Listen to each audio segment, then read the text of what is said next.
Hello? Good evening? Hello? Hello? Hello? Wait, was I... Oh, could you guys not hear me that... Okay.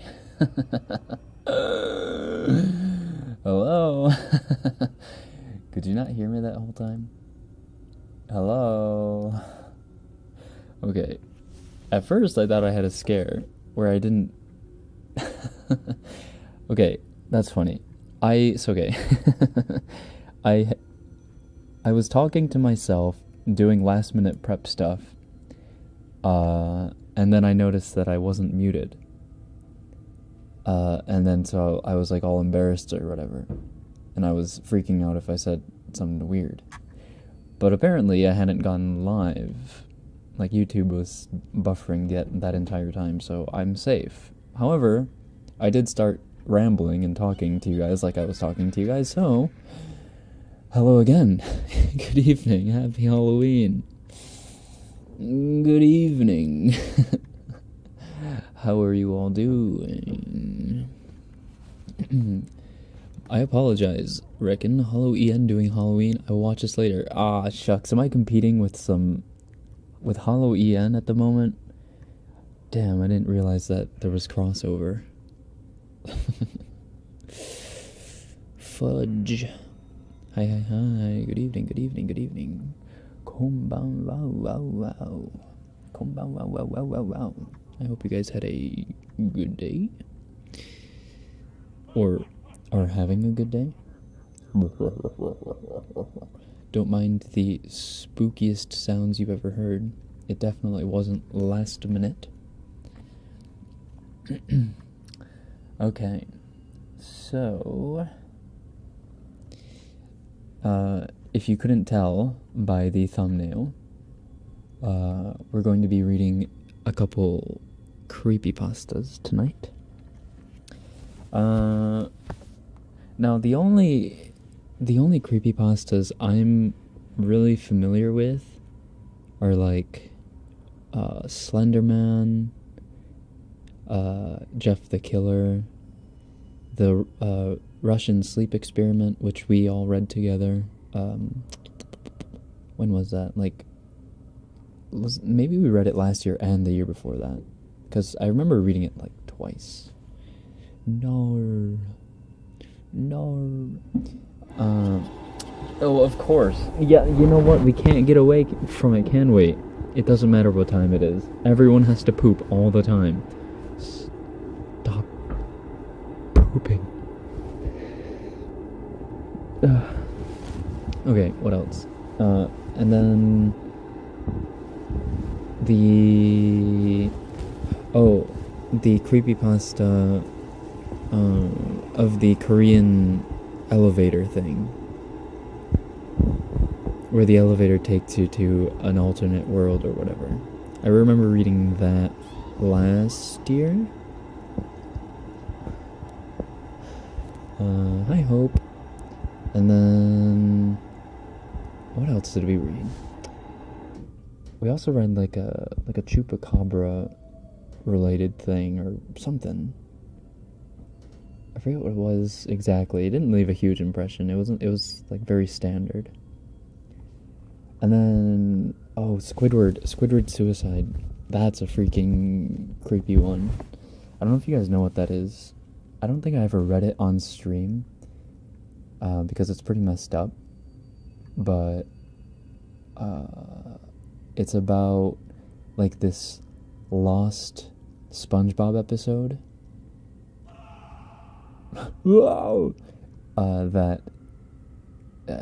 that never aired, but there was footage of or whatever, and I don't know, it's just really freaky. Yeah, Squidward. Yeah. Rekken happy haro, puchan happy haro, happy. Is he choosing story? Yes, I am. We're gonna start with Robert the Doll. I'm gonna read a bunch of creepypastas I don't know anything about. Oh my god, thank you, Black Knight, for the horror of pooping. Dankeschön. Thank you. Thank you for the treat. Trick or treat, trick or treat, trick or treat. Thank you for the treat. Thank you. Grazie. Grazie. Alright, what am I typing? Head pasta. Oh, there we go. So it's this one. Robert the doll.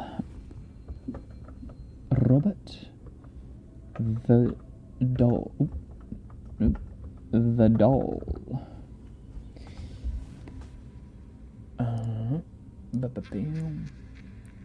Shrink that a bit. Okay. By the way, love your long hair. Well, thank you. Let's read Squidward. Should we? I don't know. It's pretty messed up. I mean, we can. I don't think I've ever read it on stream, so it'd be fresh. Is this gonna be scary? It's 3 a.m. and I'm home alone. I'm already scared. That's why I tweeted out, you need to grab a comforter, blanket, a body pillow, stuffed animal, a pet, your mom, whatever. Just something to hold on to. Oh yeah, thank you. Black Knight Bud. I forgot. Not just a pud. Thank you for the Black Knight Pud, Black Knight. Appreciate it. Okay. Okie smoky. Okie smoky. Robert the doll. So I have no idea what some of these creepypastas entail, but they're like from a top 10 terrifying creepypastas or whatever. So we're all gonna find out what this is all about together. Okay. It's raining so suddenly. Oh. Oh. Read the story in an Italian accent. In the late 1800s, Thomas Otto and his family moved. That would just take away all purpose from scaring all of you. Okay. Squidward from SpongeBob. Why is that so funny? SpongeBob. Okay. Robert the doll. I don't know if this is a story or if this is just background information. I'm getting this off of creepypasta.fandom. So it should have the most accurate creepypasta related, whatever. So here we go. Sorry, enough tangents. Let me wet my throat.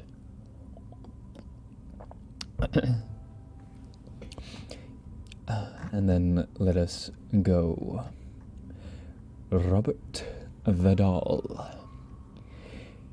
In the late 1800s, Thomas Otto and his family moved into a mansion at the corner of Eaton and Simonton Streets in Key West, Florida, now known as the Artist House. The Ottos were known to be stern with their servants, sometimes even mistreating them. It was the treatment of one such Haitian servant that provides a twist in this story. Robert the doll, it's like Annabelle? Probably. Looks like it. This woman was hired to take care of their son, Robert. One day, Mrs. Otto supposedly witnessed her practicing black magic in their backyard and fired her. Before she left, the woman gave Robert a lifelike doll which stood 3 feet tall, had buttons for eyes, human hair, believed to be Robert's, and was filled with straw. Dolls that resembled children were not unheard of during this time, but this one proved to be special. Robert named the doll after himself and often dressed it in his clothes. Robert the doll became his trustworthy companion. He took it with him on shopping trips into town. The doll had a seat at the dinner table where Robert would sneak it bites of food when his parents weren't looking. Robert would even be tucked into bed with the boy at night. Soon, this innocent relationship took on a strange nature.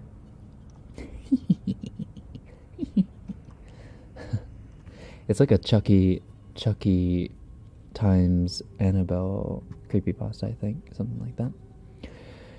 Soon after, Robert chose to be referred to by his middle name, Gene, after being scolded by his mother. He told her that Robert was the doll's name, not his. Jean was often heard in his toy room having conversations with Robert. Jean would say something in his childish manner, and responses could be heard in a much lower voice.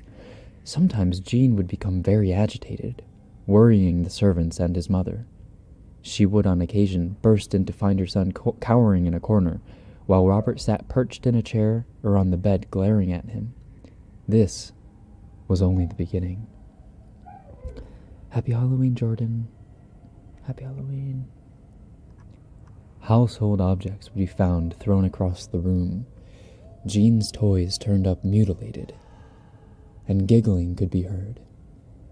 Whenever these unusual acts took place, Jean always said, "Robert did it." The boy took the punishment, but always insisted that the blame was Robert's. As the mischief grew, more and more servants took their leave as new ones were hired. The Otto's relatives felt it was time to do something. With the recommendation of a great aunt, Jean's parents moved Robert from his care and placed him in a box in the attic. This is where he resided for many years. After the death of his father, Jean was willed his boyhood home. He decided to live in the Victorian mansion with his new wife. Jean had become an artist and felt the house was spacious and would provide a place for him to paint. He went to the attic and dusted off his childhood toy. He became attached to the doll despite his wife's displeasure. Jean would take the doll along with them everywhere they went. He even sat in his favorite little chair while Jean and his wife slept nearby. The turret room became Robert's domain after Mrs. Otto moved him back to the attic.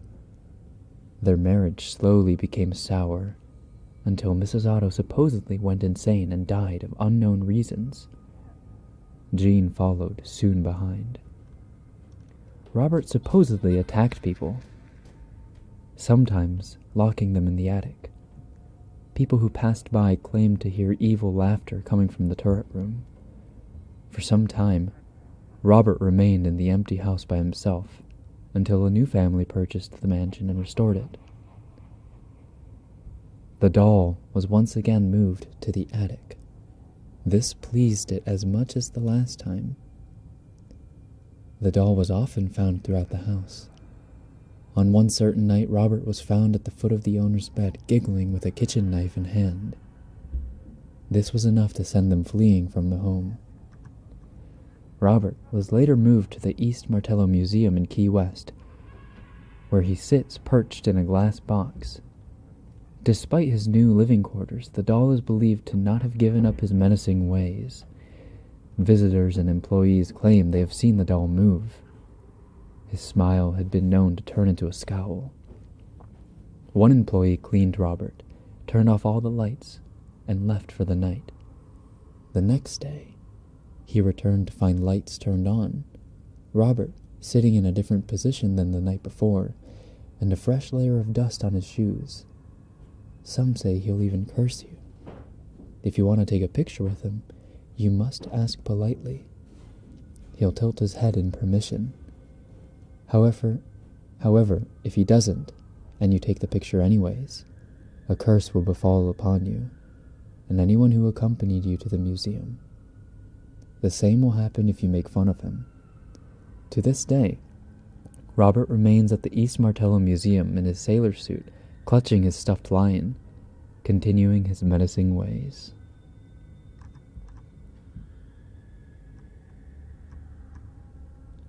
Interesting. That was a pretty short one. Apparently, Robert the doll is a real doll. That was spooky. And actually resides at the East Martello Museum. It's like the Brahms from The Boy.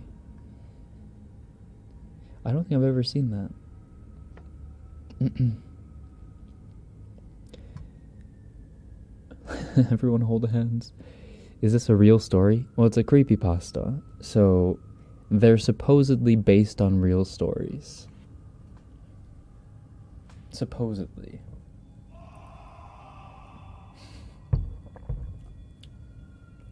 Alright, next.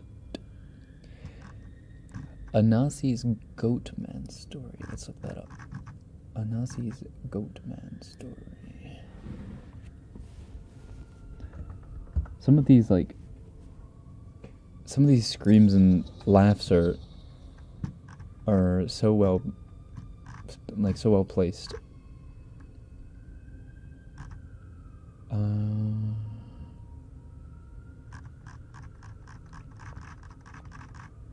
Wow, this is long. What in the world?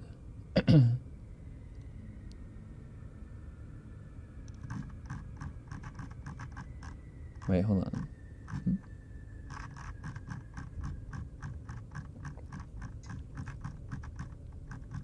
Oh my.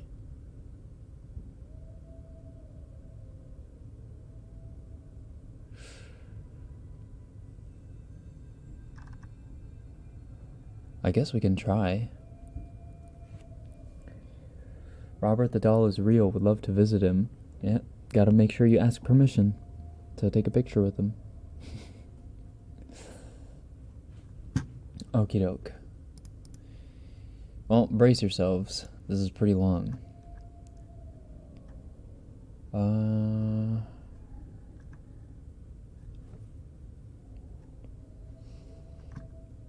Okay, there's some backstory notes or whatever. So, here's my story. B, 16. B, black and have a family down in Alabama. They farm and own a huge amount of land down in Huntsville. Uncle owns a big house and a bunch of trailers they put out in the woods for hunting or camping. Down south, cousins suggest that we go out there to camp. Know that I'm a city kid from Chicago, so they tease the heck out of me. We collect food, kill a pig and some chickens, and bring necessities to camp out for a few days. We get to camp, and it's obvious something is weird. The air has this weird electric smell like right before a storm, like ozone. We think nothing of it and unpack and go down to the little creek to swim for a few hours. All of a sudden, some older white guy and a white teenager come out of the bushes. He has a shotgun in the crook of his arm and says hello and asks us what we're doing this far back in the woods. Tells him about my uncle, who he knows, and say we're camping out. He tells us we need to be real careful out here and stick together because there's a big animal in the woods. His son, who is my age, asks if he can stay and hang out with us, and he says okay. All right, so that's all the backstory or whatever. You forgot. Oh, you're right. I forgot to edit the title. Thank you.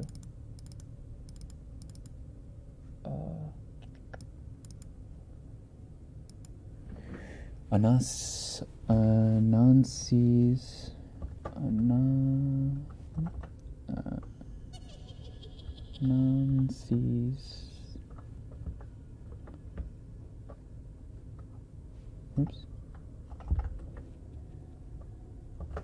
Goat Man story.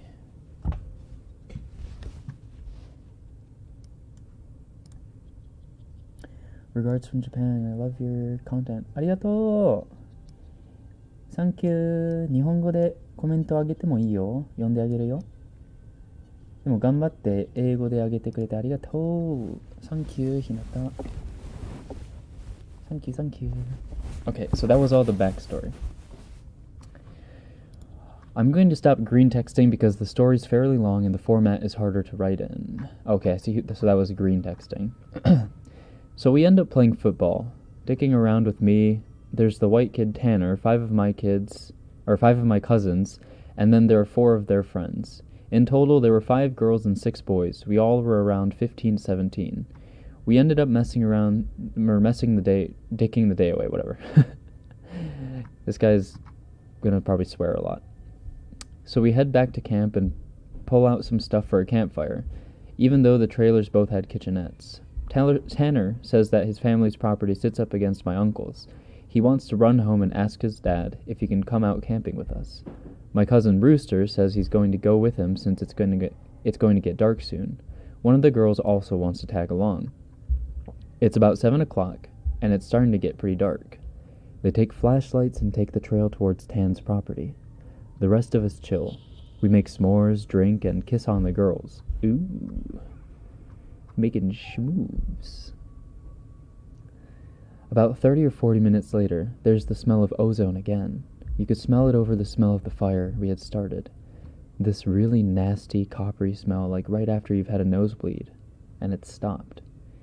It wasn't exactly like dried blood, but it was that nasty metallic back of your throat smell. We immediately think that it's some kind of electrical malfunction, or someone left a hot plate on or some shit. We search the trailers and nothing is on, and we can all smell it. All of a sudden we can hear people booking down the path toward us, and Rooster, Tan, and the girl all came running into the clearing out of breath. And they don't even break stride, they all run into the trailer right by where the fire is. We all get the fuck out of there and into the trailers. They end up calming down. Even Rooster is crying his fucking eyes out at this point. All the while the fire is guttering lower and lower, so my other cousins say fuck it, and are all about to go outside to get the generator out of the shed between the trailers. Tanner goes, "Fuck no, lock the front door, ain't nobody else going outside." He's been crying too, and his eyes are bloodshot and puffy, and his pants are dirty as shit. He goes on to tell us that they went up to his house. His father said sure, he could go out camping, but to make sure they were careful on the way back, and that maybe they should take one of the hunting rifles just in case. Evidently, Tanner had seen something in their yard a few days before. One of their pigs had come up, ripped up and half-eaten. They assumed it was just some big cats or coyotes, even though they didn't usually fuck with live animals. He had gone upstairs and packed his stuff, and told his dad they would be okay without the rifle because coyotes avoid people. So they started walking back towards where we were camping. So, Rooster finally stops crying and shaking. The girl already had, but she was just staring out the window with a dumb look on her face. He says they had gotten halfway into the woods towards the camp, when they started to hear shit in the forest. It was almost pitch black by this time, so they weren't sure at first what it was. The girl says that she had heard something in the bushes right off the trail, and they all beamed their flashlight over there. And there was someone standing back in the woods in a little hollow. Rooster said they shouted at him, and told him that he was scaring the heck out of him, and what a dick he was. He says that's when he realized that the guy was facing away from them, so they kept walking, and they start smelling the nasty coppery ozone smell. They say that they look off into the forest on the opposite side, and it's a dude standing in the forest, backwards slightly closer to the path. So now they start power walking, and Tan keeps going. I should have taken the rifle. As they're telling the story, the smell is still super strong, even inside the cabin. They say that after they started walking faster, a kind of low gibbering had started coming from both sides of the wood. And as they started booking it back to the trailer, the girl said she had flashed her flashlight out into the woods, to the side of them, and had seen something jerking itself through the woods. The gibbering just got louder and louder, and when they could see the light from our campfire, something had come out of the woods about 40 yards behind them onto the track. And they had just flat out ran as hard as they could to the trailer. So we're out in the woods, and we're assuming at this point it's some rednecks or some shit trying to fuck with us. All of a sudden, my other cousin, Junior, starts going on about how he went to school with a native kid that was telling him about the goat man. We promptly tell him to shut up because we don't need any spooky talk right now. But he just keeps going on and on about how it's the fucking goat man, and how we're in his woods and blah blah blah.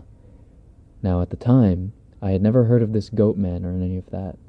But then a couple years ago, the year before I graduated college, I had a menem for a roommate, and I ended up asking him about it. And to sum it up, it's basically a man with the head of a goat, and he can shapeshift, and he gets among groups of people to terrorize them. It's also supposed to be kind of like the Wendigo, and it's bad mojo to even talk about it, and even worse if you see it. Keep in mind, I didn't know this back when I was 16, so my cousin is going, "The goat man's going to get in and fucking get us." The girls are all terrified, and my cousins and I are all trying to figure out if it's just some hillbillies or if it's some animal. So all of a sudden the smell just goes away. To this day, I haven't even experienced anything like it. Like, usually smells fade away or lessen. It just literally was there 1 second, and then not the other. So it's after an hour, or it's an hour later, making it around 9 or 10. We've stopped shitting bricks enough to go back outside and stoke the fire again. We figure it was just some assholes trying to fuck with us, so we don't go back home, because we think if we do, they'll chase us through the woods or some crazy shit. Nothing else weird happens that night, and we stay another night, and for the main part of the night nothing happens. At about 1 in the morning, we're outside getting drunk and telling ghost stories. As someone is finishing some too spooky story, I don't remember what about, the smell comes back. It's so fucking strong that one of the girls literally starts vomiting. I stand up, and you can actually feel how clammy the air is. I say we should get inside, and this isn't right. We should have just fucking left. We all go back inside, and we're standing around. My cousin just keeps going on about how it's the goat man. And my cousin Rooster tries to shut him the fuck up, and all the while I'm just feeling that something is wrong, and I can't figure out what it is. We end up sitting in there for a while. The smell is just as strong, and we're terrified and all huddled in this camper. We end up cooking brats for everybody because nobody wants to go outside. It's one of those packs with 4 brats. Brats. Not brats. Brats. We have a total of 3 packs. I grill them up on the stove and give everybody a hot dog. I get mine. After a while, one of my cousins gets up and goes over to the pot to get another one. He starts grumbling about how I get 2 brats and everyone else gets 1, and I look at him like he's fucking stupid. I tell him that everybody only got 1 because there were only 12 brats. If he wants more, he should open up a new pack and get some more. That's when the girl that had been out with Rooster and Tan just starts screaming, "Oh, Jesus, oh Lord, get it out!" She's crying and shivering, and then it dawns on the cousin standing up what the fuck is wrong. Me and him both glance around the room, and then I feel my heart sink. I run out of the cabin, and the girl runs out with us. The trailer door is banging against the side of the trailer as everyone books out of the cabin. One of my cousin's friends asks us what's going on. I start counting us. There's only 11 now. I shit you not, my cousin verified. There had been 12 people in the cabin, but being that everyone didn't really know each other well, nobody had really noticed the whole time that there was an extra person. And then I realized earlier that I had kind of noticed something was off. You know how when you're dicking around having a good time that you don't sweat the smallest shit, and you don't always keep track of certain stuff? I'm dead sure that someone else had been in the trailer with us, and that they had been there for at least a day, eating with us. What makes it worse is I could figure out which one because I don't know anyone ever actually... I could figure out which one because I don't think anyone ever actually interacted with the other person / the goat man. The girl kept praying to Jesus, and we're all sitting outside. Eventually, we get big-ass sticks and go back into the cabin, but there's nobody in there. We count again, and there's 11 people. We go back into the trailer and lock the door. We explain what the fuck happened, and the girl says that she realized too, and that when he was about to say something, the person sitting next to her had grabbed her leg hard and leaned over toward her and said that said something she couldn't understand. Ooh. Reminds me of the last time I went camping on the beach. What? What a creepy ass experience. What? So we were pretty much scared as fuck as we huddle together, and I fall asleep. When I wake up, the sun is just coming up, and half the people are asleep and the other half are packing our shit up. We all want to walk back home, but 4 people want to stay until the sun is all the way up, and some people think that we're just fucking around and still want to stay at the trailers. I just want to get the fuck out of the woods. The girl's name was Kira, the one that the goat man had touched. Anyway, I asked her if she really thinks it was something bad, and she says she just wants to go home and she doesn't want to be out in the woods alone for another night. So we decide to split up. The 4 that wanted to go can go, but I have to stay because I have the keys to the cabin, and it's my uncle's and I have to lock up. I'm super pissed at this point, because I feel like people aren't taking this shit seriously, and I definitely didn't want to be out in the woods for another night. I spend the rest of the day trying to convince the rest of the people, now 4 girls and 4 guys, to get the fuck out of the Dodge. Tanner leaves with them to go get a rifle and says he's going to be back, so there are just 7 of us left by 4 p.m. At around 5 p.m., he hasn't made it back yet, and we're getting extremely antsy, and the only reason I stopped begging them to go back was because he went to get a gun. It's about 5:30 or so. When the one cousin that did stay says that the girl Kira is outside, we all look outside, and sure enough, she's standing by the fire pit with her back to the cabin. I'm thinking to myself, if she was so fucking scared, why the hell would she come back? And then I get this nasty feeling in my gut. Keep in mind, the whole time the coppery smell has been gone. Now I realize I can smell just a twinge of it. I say this to the rest of them, and everybody, and these are the people that wanted to stay in the fucking woods after we had the goddamn goat man in our midst, is laughing at me and asking if I set this up to scare them. I'm looking at them like I'm not fucking bullshitting you at all right now. I ask them why I would play them like that. So one of the girls goes outside to get Kira. She gets halfway to her and stops cold. Kira starts heaving. I don't know how the fuck to describe it. Sort of like if someone with their back turned was laughing without actually making any sound. It was this fact that made me realize there was not a fucking sound in the whole woods. It was dead silent. This was like later in September, so it was still fairly hot at the time, but it was super chilly some days too, and you could usually hear big-ass geese honking or some kinds of birds or squirrels chit-chatting.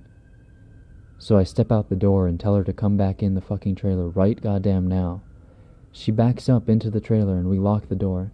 We pull down all the shades except one and put a guy there in a chair to watch her. She stands there for another 20 minutes or so. The guy turns to say that she's still there. And there's a huge bang on the door. We all jump and scramble around the living room of the trailer. The banging is super loud. So now my cousin is holding one of the girls and the other 2 are kinda giggling with nervous laughter, and me and the other 2 guys are shitting bricks. Then we hear Tan. He's screaming, "Let me in! Let me the fuck in! Stop fucking playing!" So we go over to the door and open it, and he stumbles in with a rifle. There's nobody else outside. Evidently, he had walked up to the campsite. Nothing weird happened in the forest, but he had seen a girl, mind you. That make you jump. He said it was not Kira standing there. When he had gotten to the edge of the clearing, she had turned toward him with the slack-jawed look and had just stared him down, slowly tracking him as he walked around the outside of the clearing towards the camp. He said it wasn't till he was almost halfway to the trailer he realized that she was getting closer to him. She had started off by the fire, and without him even seeing her move, she had been turning, inching closer. He said he just ran the rest of the way back to the cabin, thinking it would open, and when he got to the door, it was locked. He turned and it was about half the distance to the door. He looks around the room and then gets super pale. He pulls me to the side and whispers in my ear, "You know, there are only 7 of us in here, right?" I get that feeling where your stomach drops to your nuts. It had been back inside the trailer, while we were sorting out who was going where, and then when we all went outside to talk earlier in the day. It had just slipped right back in. We looked out the window, and there is nobody out there. So we recount everyone, and then basically, I go over and ask everyone how many people were here earlier, and everyone says 8. I say, well, how many are here now? They all do the count, and then realize there are only now 7 people in the cabin.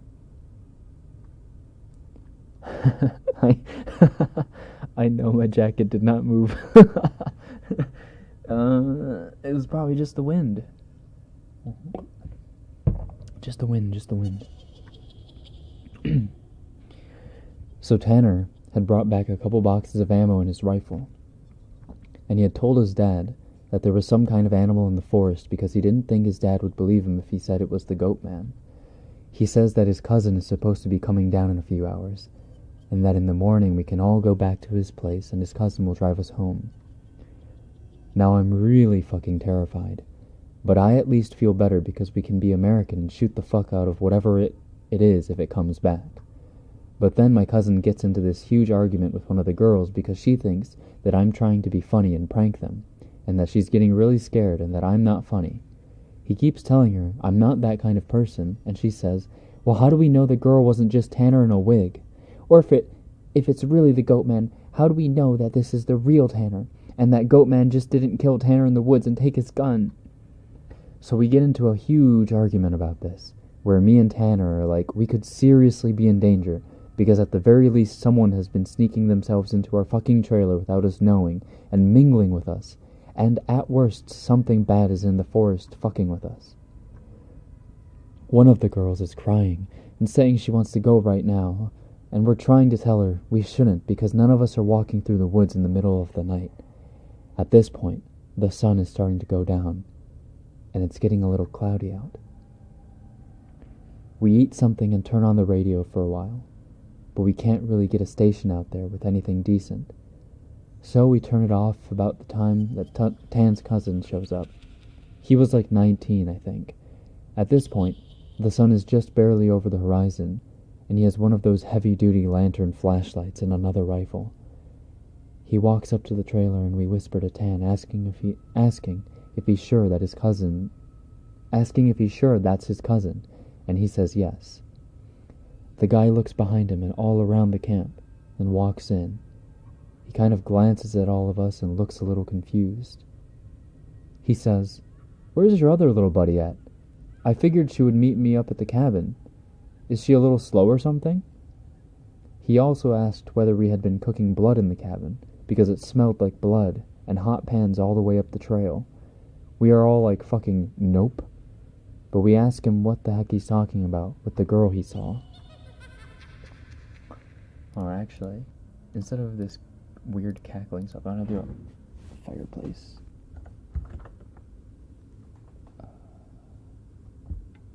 Campfire. Sorry to take you out. Campfire. Excuse me. Audio.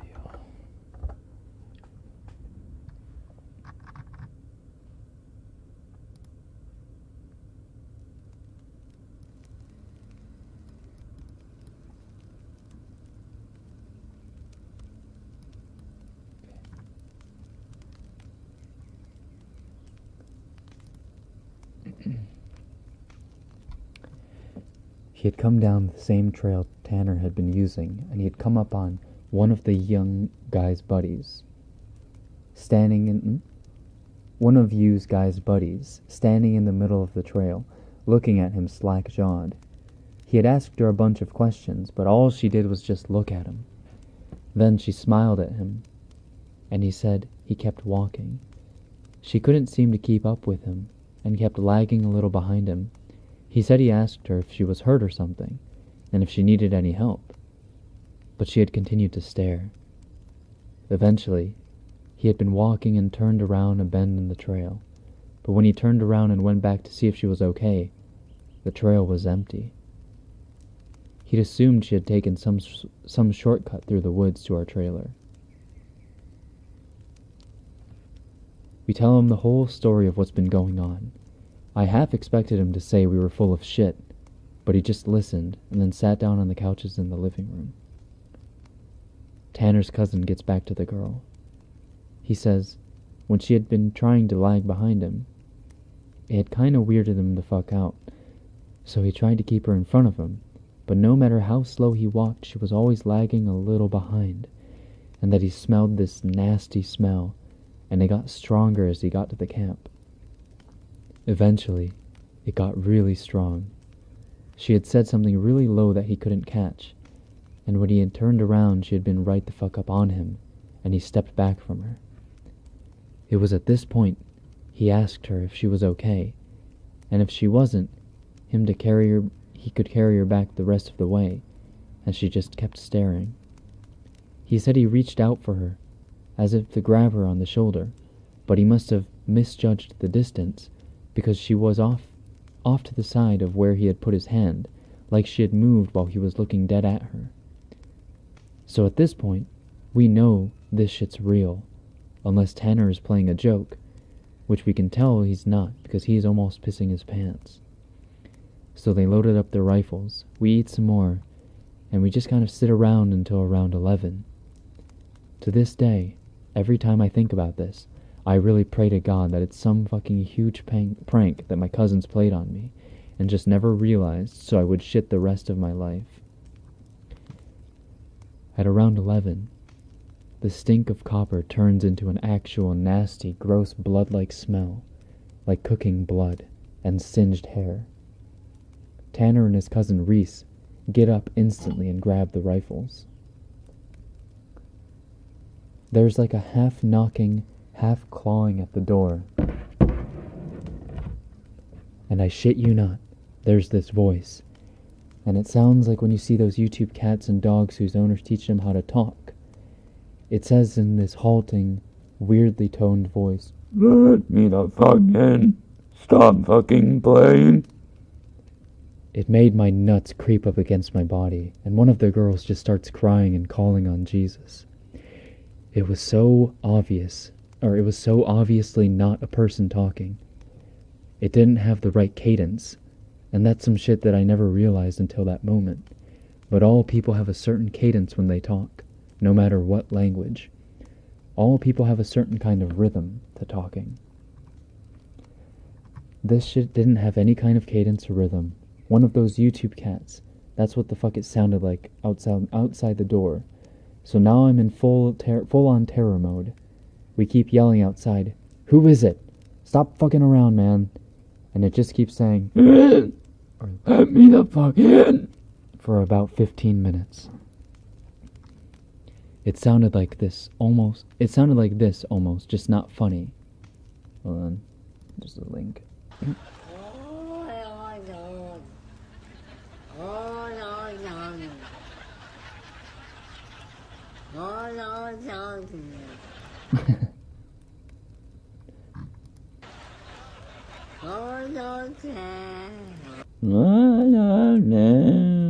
Okay, so it's like that.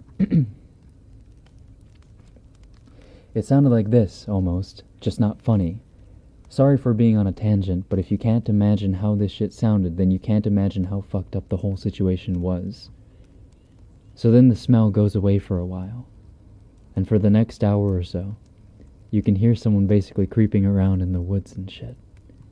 Every couple minutes it'll come back into the door and say something. Finally, when the smell fades away, it's around 2 a.m. right now, Reese says, "Man, fuck this," and opens the door and walks outside with his rifle. He fires a shot into the air and says something to the effect of, "In the name of Jesus Christ, go the fuck away." He fires 2 more times, and then from the woods right up against the river, across from the trailer, it sounds like something is slowly gibbering and hooting.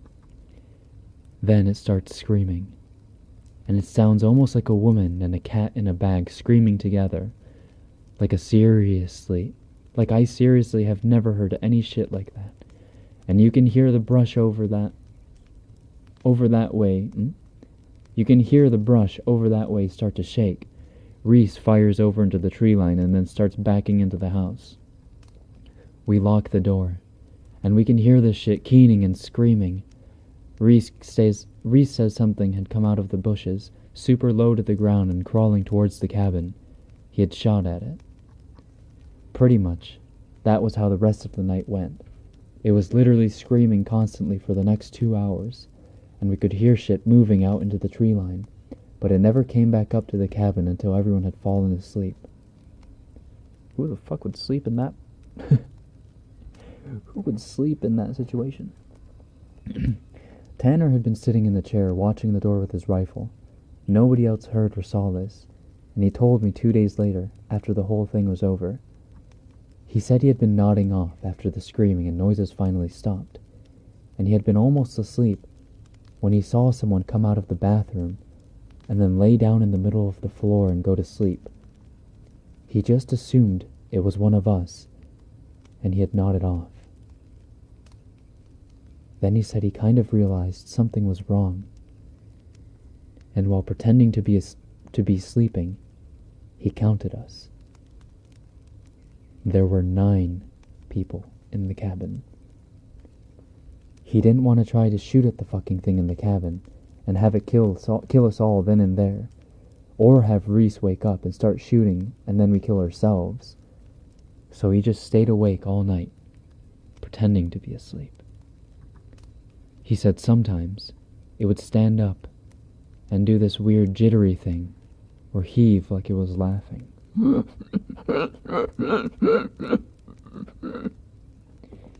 But then it would lay back down.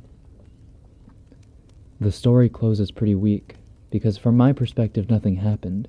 We woke up and I noticed that Tan was a little jittery and that he was avoiding looking at all of us. But we ate some breakfast, packed up, and started walking to his house. He stayed last in the cabin and said he'd lock up and bring my uncle's keys to just start walking and he'd catch up, which I didn't really want to do. We got a little bit up the path, and when he came running up, basically we just jogged back to his house. His cousin took us home. There was a window in the bathroom. Tanner had gone back to lock it up and looked in there. We were too stupid to lock a screenless window. The window was fucking up when he went in there. I'm guessing it had been doing that all along, waiting for us to fall asleep or slip up and then get in among us. Among us. There is an imposter among us. It walked with us all the goddamn way back to his house, and then he said it lagged to the back of the group and looked him dead in the eyes before walking into the woods.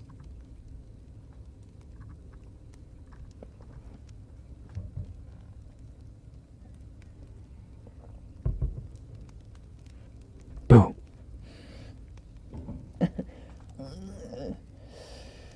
Among Us. So that was it. Honestly, that was pretty good. That was pretty realistic. Like, the way he wrote out the story, it was very first person and very perspective-y. Like, he had he was just trying to write down everything he could. Like, you know how when you dream, you try to just write down everything you can that happened in the dream as soon as you can while, it's still fresh. Kind of felt like that. Boo. Among Us. I felt a tingle while we were reading it. Oh boy. Yeah, that one was spooky. 怖かった。怖かった。ごめん。ごめん。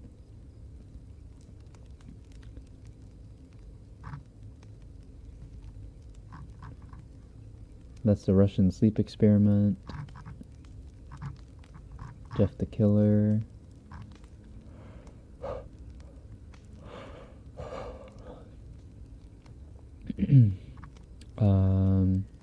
Oh, Ben drowned.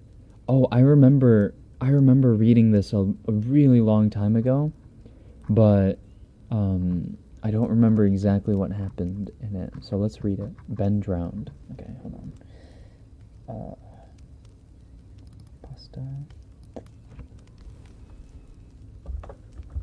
Ben drowned. I felt my skin crawl and my jacket was moving. Your jacket wasn't moving. Or maybe it was.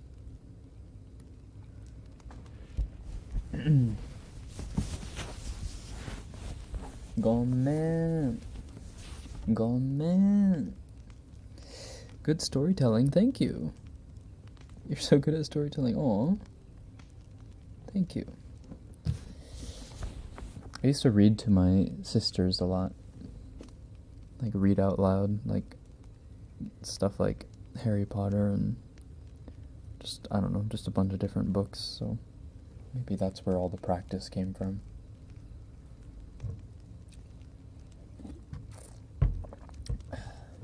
Okie dokie. Ben Drowned. So it's about, ouch, this cartridge. Actually, maybe they'll probably explain it. Ben Drowned.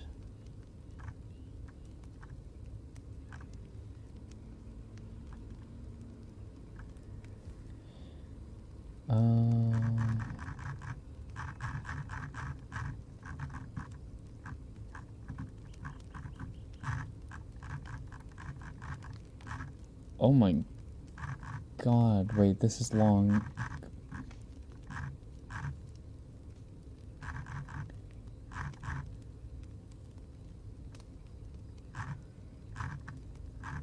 Holy sack of... This is so long.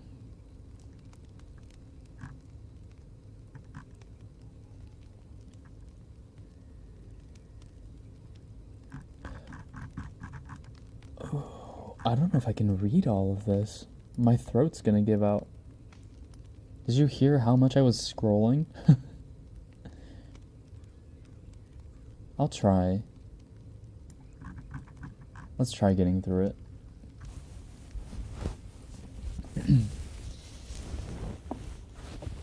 Okay.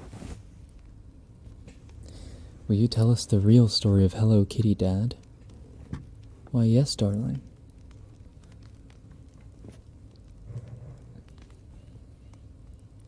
Yeah, I'm drinking. Drink.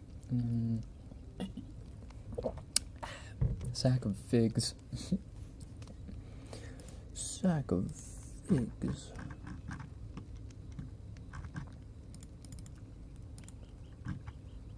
Oh.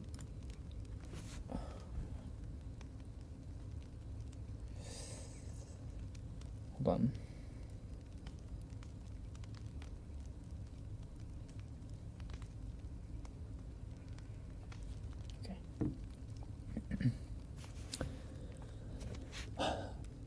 I like your voice for a horror channel. Really? Do I have a spooky voice? Or not a spooky voice, but a voice that makes things spooky? I don't know. Post 1. Okay, so there's multiple posts, which is interesting. It's like a 5-parter. There's like 5 chapters. Okay, so Ben Drowned, or Haunted Majora's Mask, is a well-known creepypasta and later an alternate reality game created by Alex Hall, also known as YuSleep. The story revolves around a Majora's Mask cartridge that is haunted by the ghost, if it is a ghost, of a boy named Ben. Analysis and updates on a possible addition to the story from the original author can be found on the YuSleep wiki. Note: do not post clever bot conversations in the discussion area. Blah, blah, blah. Okay. The pasta. Basically, chapter 1. Oh, Timothy Gabrielson, welcome to the Pudding Kingdom, my lord. Thank you. Nice pod. Timothy. Thank you, Timothy. Your patronage is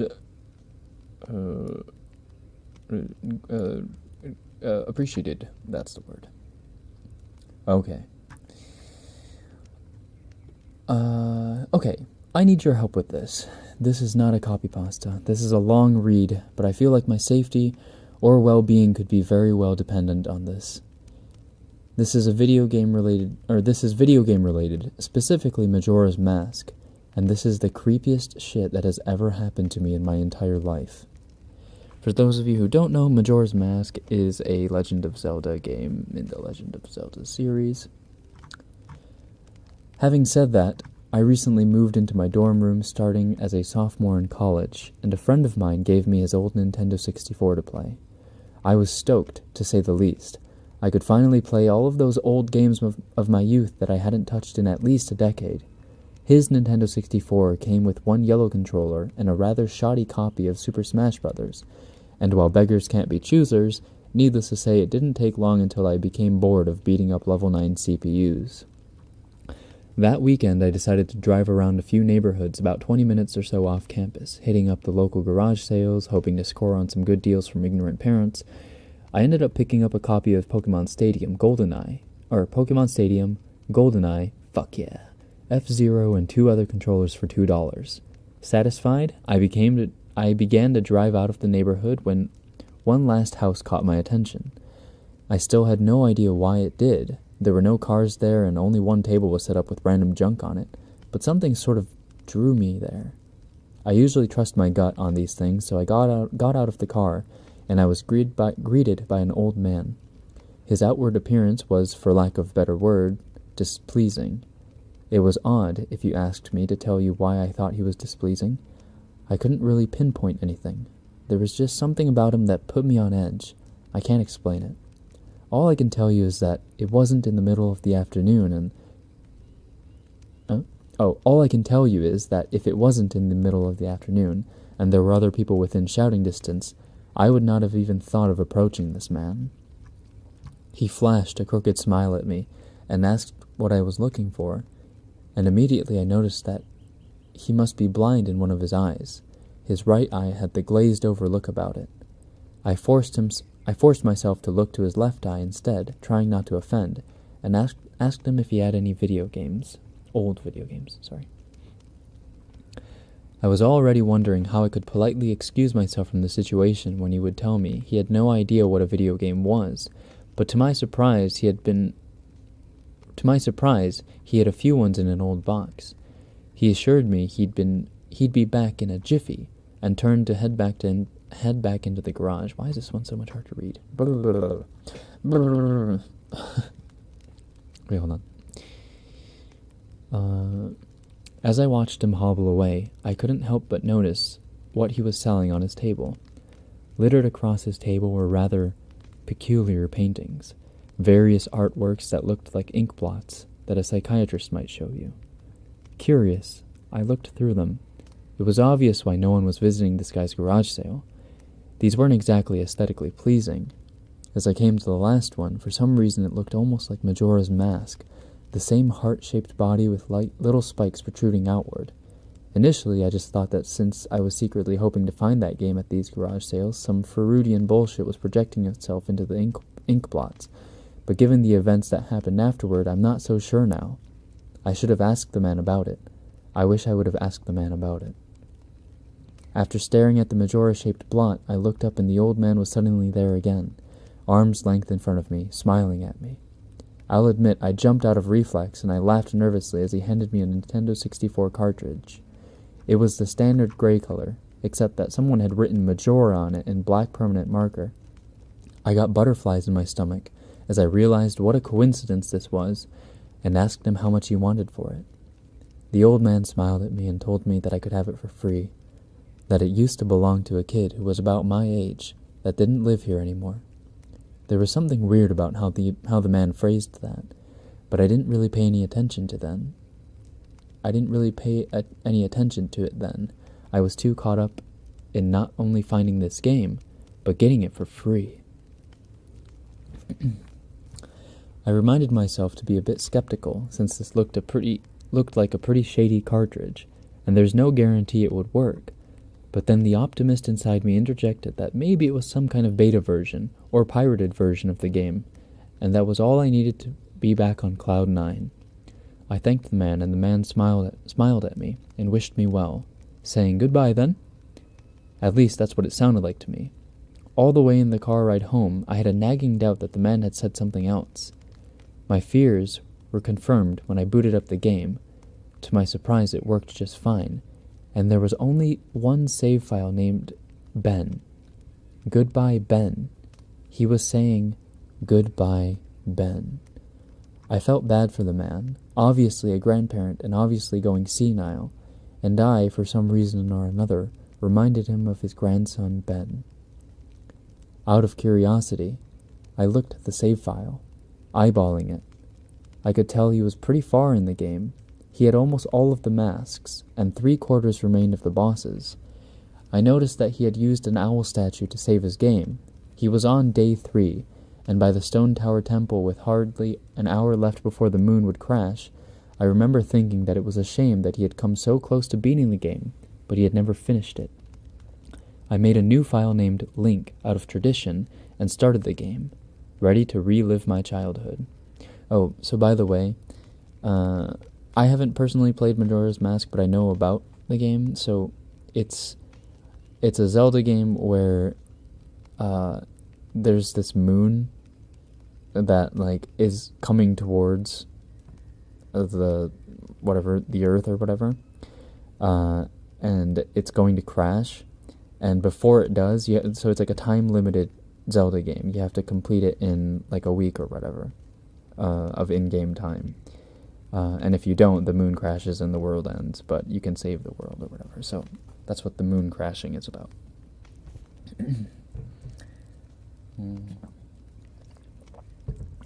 I don't know if that information's necessary, but for such a shady-looking game cartridge, I was impressed at how smoothly it ran. Literally, just like a retail copy of the game save for a few minor hiccups here and there, like textures being where they shouldn't be, random flashes of cutscenes at odd intervals, but nothing too bad. However, the only thing that was a little unnerving was that at times the NPCs would call me Link, and at other times they would call me Ben. I figured it was just a bug, a fluke in the programming caused our files to get mixed up or something. It did kind of creep me out, though, after a while, and it was around after I had beaten the Woodfall Temple that I had regrettably went into the save files and deleted Ben. I had intended to preserve the file just out of respect of the game's original owner. It's not like I needed 2 files anyway, hoping that would solve the problem. It did, and it didn't. Now, NPCs wouldn't call me anything. Where my name should be in the dialogue, there was just a blank space. My save file name was still called Link, though.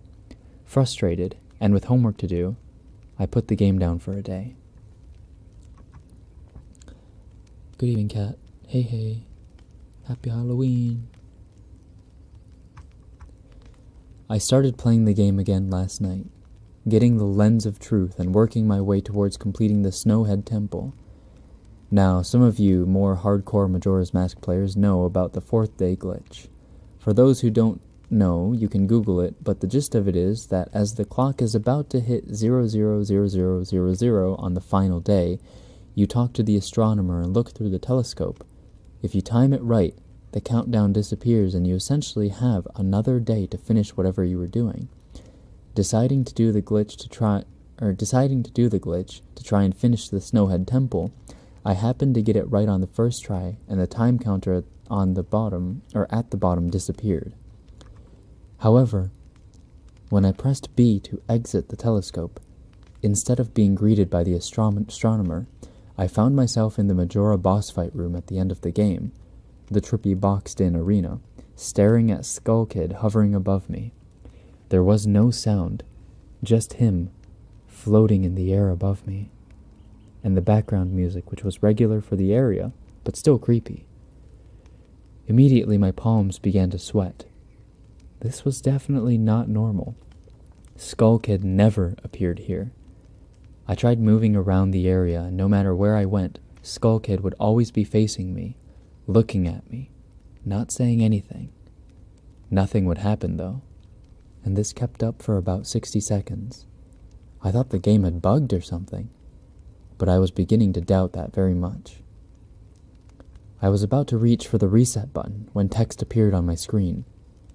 You're not sure why, but you apparently had a reservation. I instantly recognized that text. You get that message when you get the room key from Anju at the Stockpot Inn, but why was it playing here? I refused to entertain the notion that it was almost as if the game was trying to communicate with me. I started to navigate the room again, testing to see if that was some sort of trigger that enabled me to interact with something here. Then I realized how stupid I was. To even think that someone would reprogram the game like this was absurd. Sure enough, 15 seconds later, another message appeared on the screen. And again, like the first one, it was already a pre-existing phrase. Go to the lair of the temple's boss. Yes? No?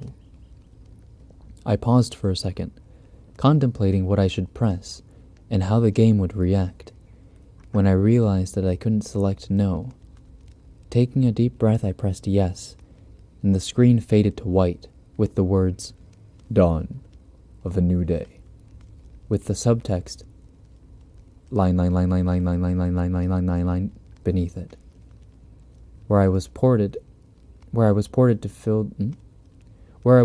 to filled me with the most intense sense of dread and impending fear I had ever experienced.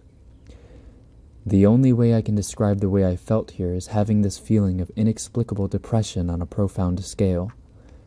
I am normally not a depressed person, but the way I felt here was a feeling that I didn't even know existed. It was such a twisted, powerful presence that seemed to wash over me. I appeared in some kind of weird Twilight Zone version of Clocktown. I walked out of the Clocktown, as you normally do when you start from day one, only to find that all of the inhabitants were gone. Usually within the 4th day glitch, you can still find the guards and the dog that runs around outside the tower. This time, they were all gone. What replaced them was the ominous feeling that there was something out there, in the same area as me, and that it was watching me. I had 4 hearts to my name, and the hero's bow, but at this point, I wasn't even considered for my avatar. I felt that I was personally in some kind of danger. Perhaps the most chilling thing was the music. It was the song of healing, ripped straight from the game itself, but played in reverse. The music would get louder, building up, so as if you should expect something to pop out at you. But nothing ever did, and the constant loop began to wear on my mental state. Alright, let's listen to Song of Healing reverse. I bet it's on Song of Healing reversed.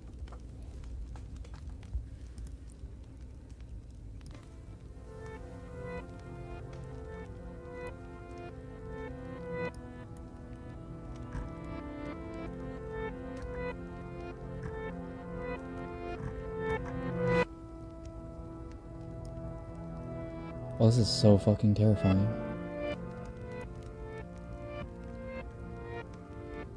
Isn't this in Doki Doki? I'm pretty sure this is in Doki Doki Literature Club, no?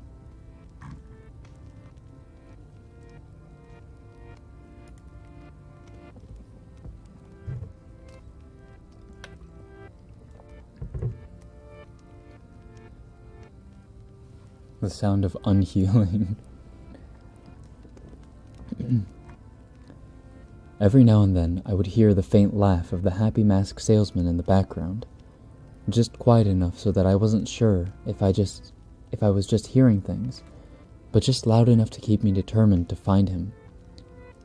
I looked in all 4 zones of Clocktown, only to find nothing, no one. Textures were missing. West Clocktown had me walking on air. The entire area felt broken. Hopelessly broken. As the reverse song of healing repeated for what must have been the 50th time, I just remember standing in the middle of South Clocktown, realizing that I had never felt so alone in a video game before.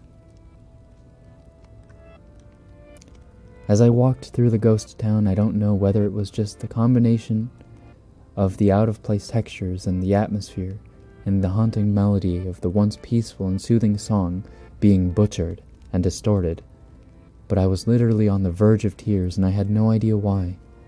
I hardly ever cry. Something had gripped me Something had gripped me here, and this powerful sense of depression that was both foreign and crippling. I tried leaving Clocktown, but every time I attempted to zone out, the screen would fade to black, and I would just zone into another part of Clocktown. I tried playing my ocarina. I wanted to escape, and I did not want to be here. But every time I played the Song of Time or Song of Soaring, it would only say, "Your notes echo far, but nothing happens." By this time, it was obvious the game didn't want me to leave, but I had no idea why it was keeping me here. I didn't want to go inside the buildings. I felt that I would be too vulnerable there to whatever I was terrified of. I don't know why, but I came up with the idea that maybe if I drowned myself at the laundry pool, I could spawn somewhere else and leave this place. As I zoned in and ran towards the pool, that's when it happened. Link grabbed his head, and the screen flashed for a brief moment of the happy masked salesman smiling at me.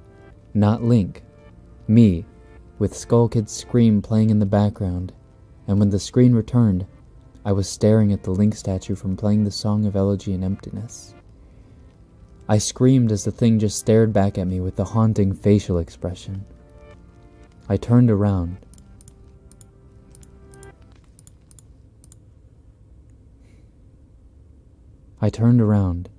And ran out and back into South Clock Town.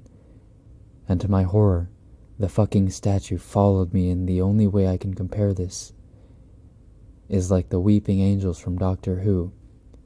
Every so often, at random intervals, the animation would play of the statue appearing behind me. It was like the thing was chasing me, or, I don't even want to fucking say it, haunting me. By this point, I was on the verge of hysterics, but not even once did the thought of turning off the console occur to me. I don't know why. I was so wrapped up in it. The terror felt so real. I tried to shake the statue, but it would literally appear right behind me every single time. Link started to begin to make weird animations I had never ever seen him do before.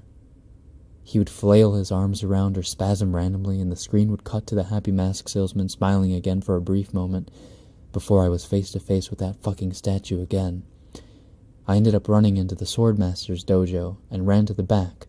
I don't know why, but in my panic I just wanted some kind of assurance that I'm not alone here. To my dismay, I found no one, but as I turned to leave, the statue cornered me in the cubby in the back. I tried attacking the statue with my sword, but to no avail. Confused and backed into a corner, I just stared at the statue, waiting for it to kill me. Suddenly, the screen flashed again to the happy mask salesman. Link turned to face my screen, standing upright, mirroring the statue, looking at me along with his copy, literally staring at me. Whatever was left of the fourth wall was completely shattered, while I ran out of the dojo terrified. Suddenly, the game warped me to an underground tunnel, and the reverse song of healing queued up again, as I was given a brief moment of rest before the statue started appearing behind me again. This time aggressively. I could only take a few steps before it would summon behind me again. I hurriedly made my way out of the tunnel and appeared in southern Clocktown. As I ran aimlessly, in a sheer panic, suddenly a re-dead screamed and the screen faded to black as Dawn of a New Day and line appeared again.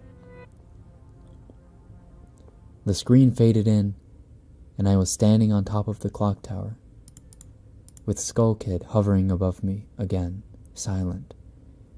Looked up and the moon was back, looming just meters above my head, but the Skull Kid just stared at me hauntingly with that fucking mask. A new song was playing. The Stone Tower Temple theme played in reverse.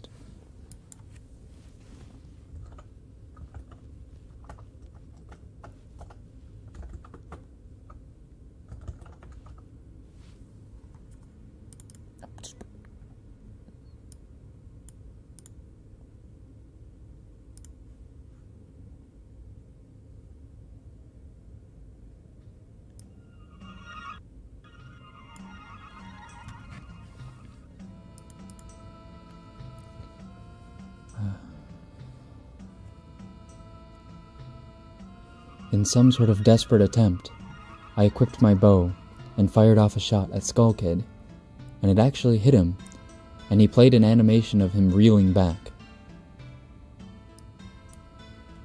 I fired again, and on the third arrow, a text box appeared saying, "That won't do you any good."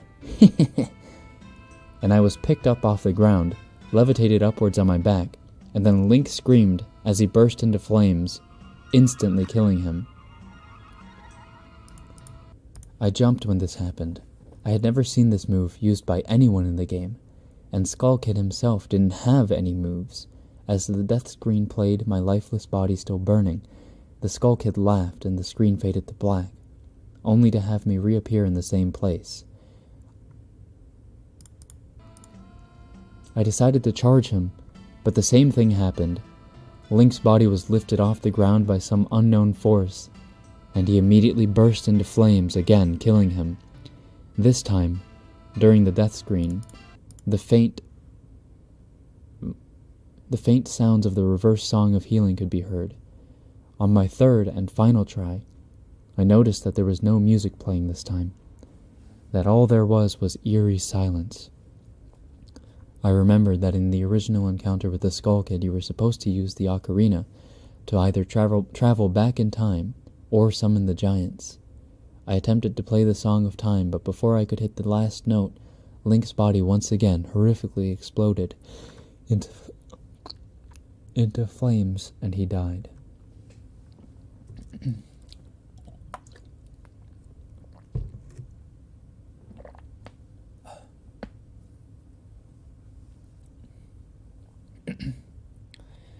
Okay. Upon getting back to the title screen and starting again, I noticed my save file was no longer there.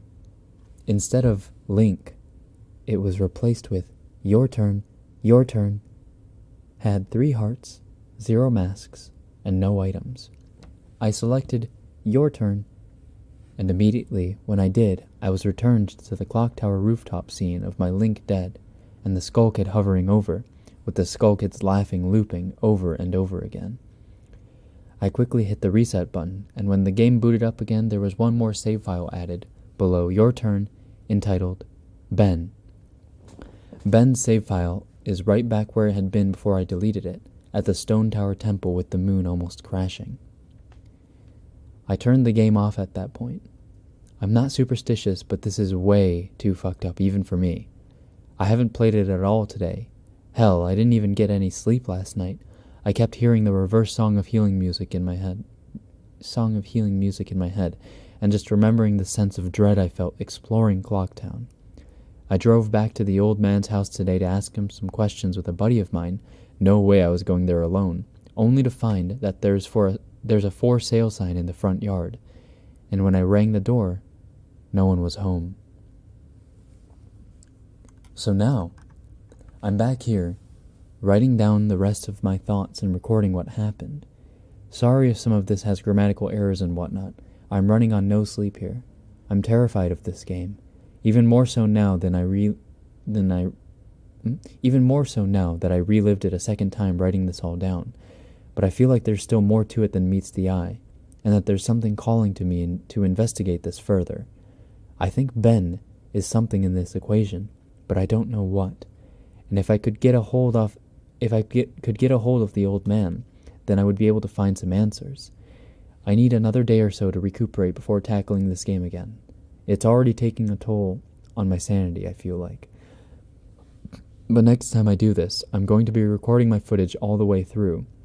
The idea to record only came to me towards the end, so you see the last few minutes of what I saw, including Skull Kid and the Elegy statue, but it's on YouTube here. I'm going to stay in this thread for a little while longer before I fall asleep to answer any questions you guys might have, or hopefully listen to your ideas or theories to help me shed some light into this, or maybe things I should try to do. I think I'm going to play Ben's file tomorrow to see what happens. Maybe I was supposed to do that all along.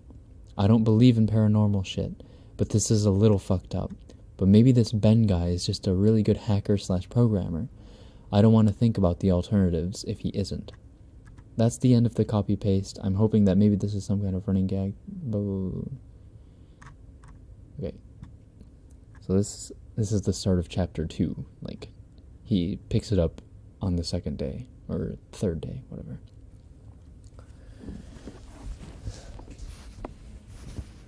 I'm going to post what happened and link the video footage, but last night, everything got too real for me.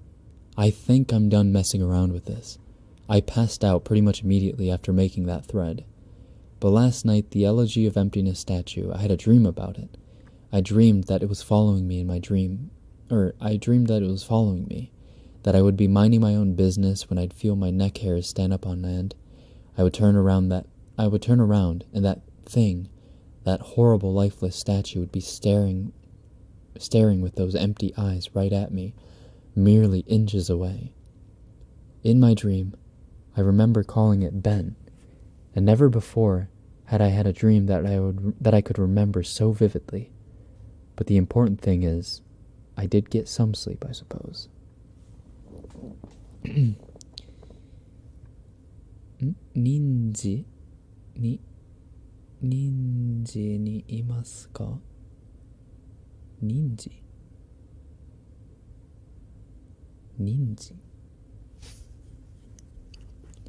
There's video footage? Apparently.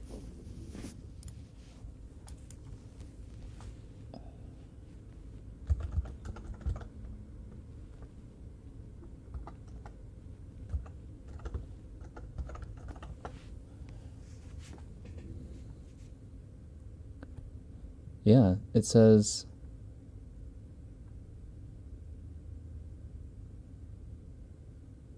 Majora's Mask HD Ben Drowned Creepypasta Gameplay N64 1080p all known footage plus link.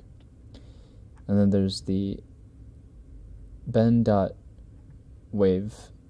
with 4.8 million views from 11 years ago, so the date that he posted like the creepypasta by Juducible. Oh god, I don't even want to watch this.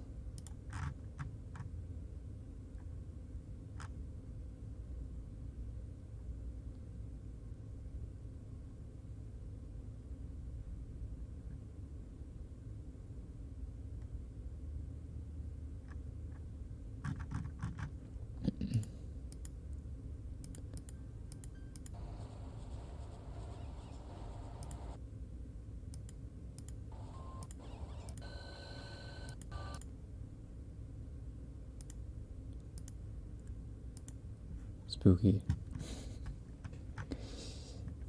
There is footage, it looks like.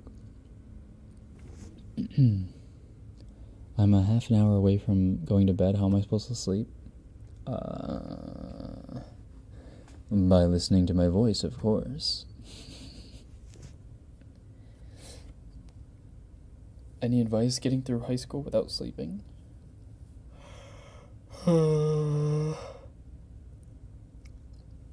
Just don't sleep. Okay. Today, putting off playing the game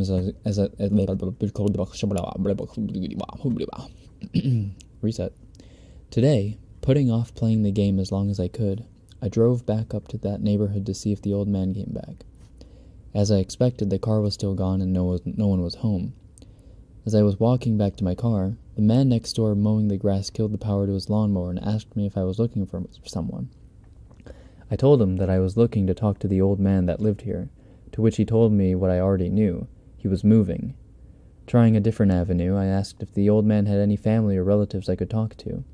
I discovered that this old man had never been married, nor did he have any children or grandchildren through adoption.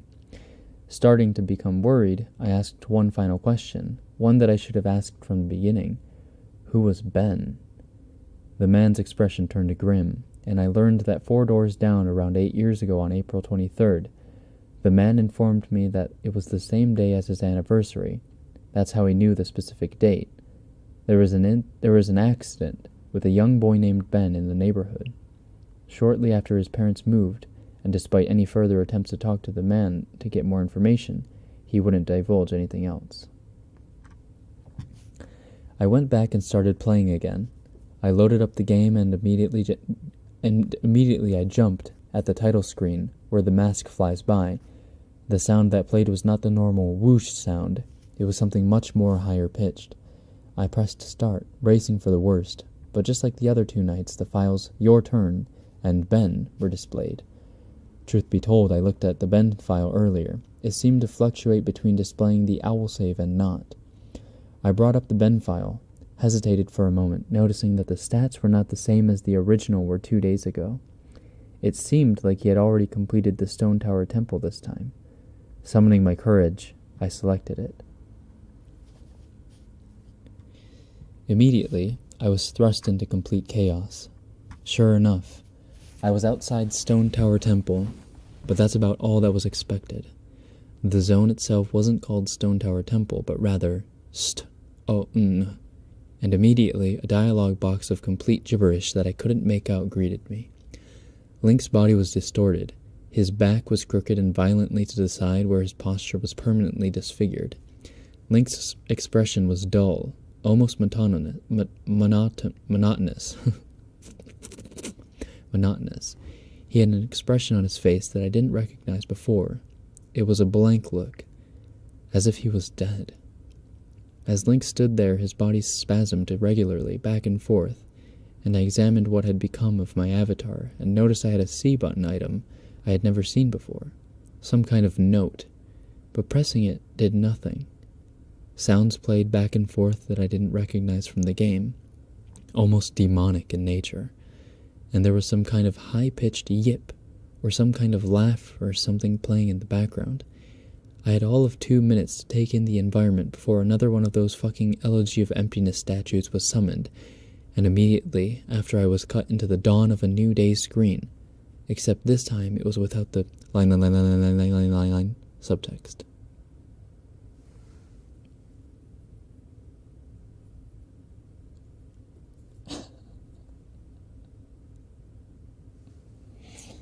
You guys telling him I'm not 52. I'm 69. I was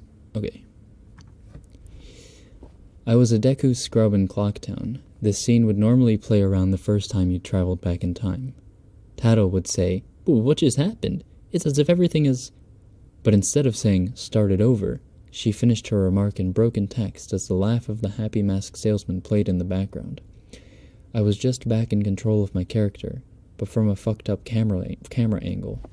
I was looking from behind the door to the clock tower, watching my avatar run around as a Deku scrub. Seeing as how I really had no place to go because I couldn't see anything, I begrudgingly went inside the door.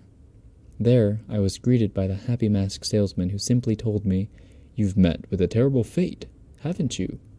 before the screen whited out. Ouch.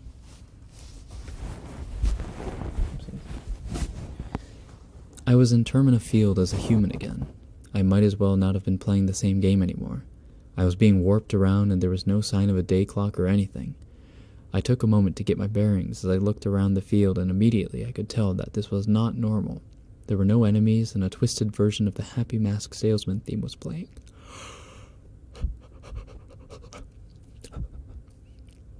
I decided to run towards Woodwall before I noticed a gathering of 3 figures off to the side, one of them being Epona. As I approached them, to my horror I saw the Happy Mask Salesman, the Skull Kid, and the Elegy of Emptiness statue just standing there. I figured maybe they were bugged out, but by now I told myself that I should know better. Nevertheless, I approached them carefully and found that the Skull Kid was playing some kind of idle animation on loop.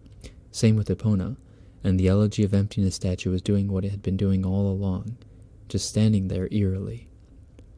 It was the Happy Mask Salesman that scared me more profoundly than the other 2. He was too idle, wearing that shit-eating grin, but wherever I moved his head slowly turned and followed me. I had not engaged in any dialogue with him, nor was I in combat with him, yet his head still continued to follow my movements. Reminded of my first encounter with the Skull Kid on top of Clock Tower, I pulled out my ocarina, to which the game played the ding sound when you're supposed to play your ocarina. And I tried a song I hadn't played yet. The Happy Mask Salesman's own song, and the song that had been playing on loop back in day 4, the Song of Healing. I finished playing the song, and as I did, an ear-piercing shriek blasted on my TV. The sky immediately started flashing. The Happy Mask Salesman twisted theme song sped up, intensifying the fear inside me, and Link exploded into flames and died. The 3 figures stayed lit up during my death screen as they watched my lifeless body burn. I can't describe to you how sudden and terrifying the transition from eerie to terror it is. You're going to have to watch the video if you want to see firsthand. That same fear that caused me to lose sleep 2 days ago started to grip me again, as I was met with the text, "You've met with a horrible fate, haven't you?" for the 3rd time. There has to be some kind of meaning behind that.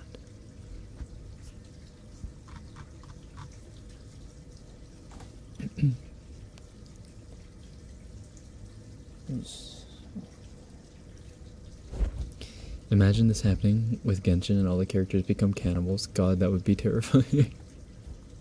And they no matter what you do, you can't face them away from the screen. They lock eyes with you. Yeesh. Suddenly, I realized that Epona kept neighing, and the way she was angled made it look like she was trying to signal a point to me off in the distance. It was a hunch, but I dove into Great Bay and started swimming. Sure enough, I almost missed it. I found something at the bottom of the ocean. One last Elegy of Emptiness statue. I went down to examine it, and suddenly my Zora started doing a choking animation. I had never seen a Zora do before. Which didn't even make sense because Zoras can breathe underwater. Regardless, my character choked to death and died, and again, the statue was the only thing that was highlighted in my death. I didn't respawn this time. I was booted back to the main menu, as if I restarted the console.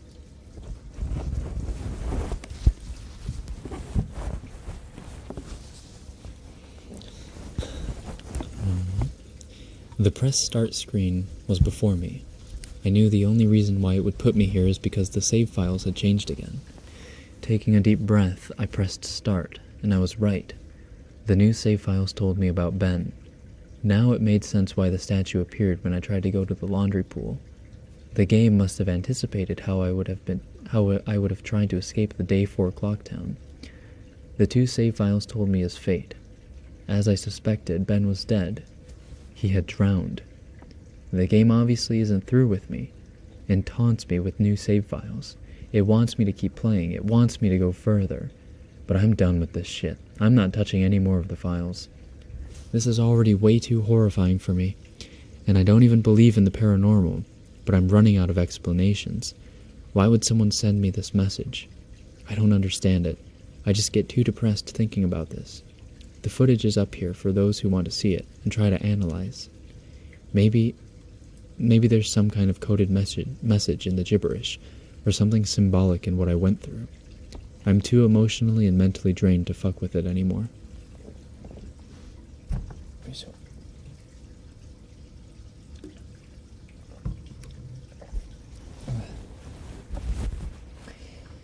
Man, this is so much.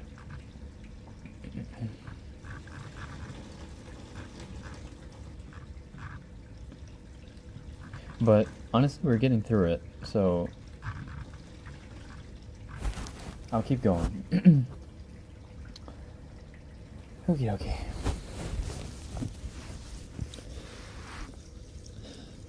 Post 3. I know it's early in the morning. I've stayed up all night, and I can't sleep. I don't care if people see this, that's not the point. I just want the word to get spread so I don't suffer for nothing. I've lost the will to type about this. The less I dwell on this, the better. I think the video just speaks for itself. I did what you guys told me to do. I played the Elegy of Emptiness song at the first prompt by the game I was given, but I think that's what the game or Ben Jesus Christ, I can't believe I'm even humoring the absurd idea that he exists in the game, wanted me to do. He's following me now. Not just in the game. He's in my dreams. I see him all the time, behind my back, just watching me. I haven't gone to any of my classes. I've stayed in my dorm room with the windows closed and the blinds shut. That way I know he can't watch me. But he still gets me when I play. When I play, he can still see me. The game is scaring me now. It talked to me for the first time. Not just using text that's already in the game. It spoke to me. Talked to me. It referenced Ben. It talked to me. I don't know what it means. I don't know what it wants. I never wanted this. I just want my old life back. Stuff like this doesn't happen to people like me. I'm just a kid, not even old enough to drink yet. It's not fair. I want to go home. I want to see my parents again. I'm so far away from home here at this school. I just want to hug my mom again. I just want to forget that statue's horrible blank face. My original game file's back, just the way I left it before it was gone. I don't want to play anymore. I feel like something bad will happen if I don't, but that's impossible. It's a video game. Haunted or not, it can't hurt me, right? Like, seriously, it can't, right? That's what I keep telling myself, but every time I think about it, I'm not so sure.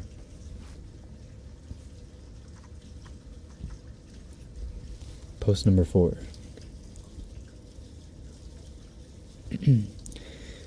Let me just clear things up.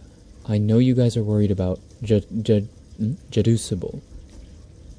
Oh, I know you guys are worried, but Jaducible is okay.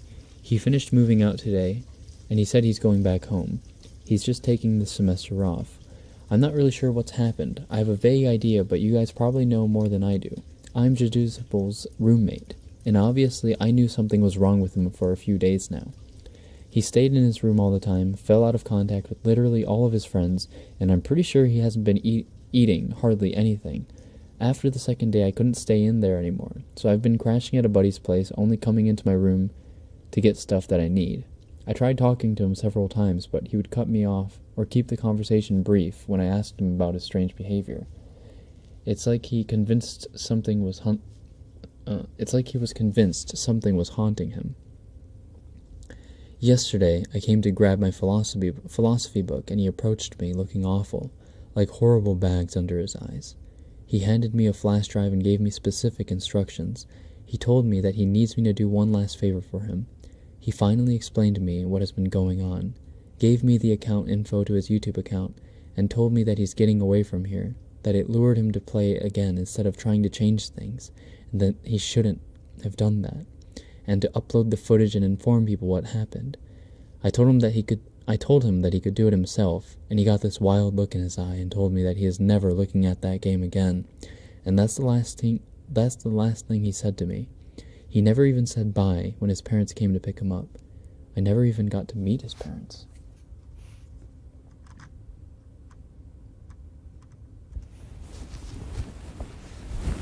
Is it too scary? Oh, are you scared? Are you scared? It's not real, don't worry. Or is it?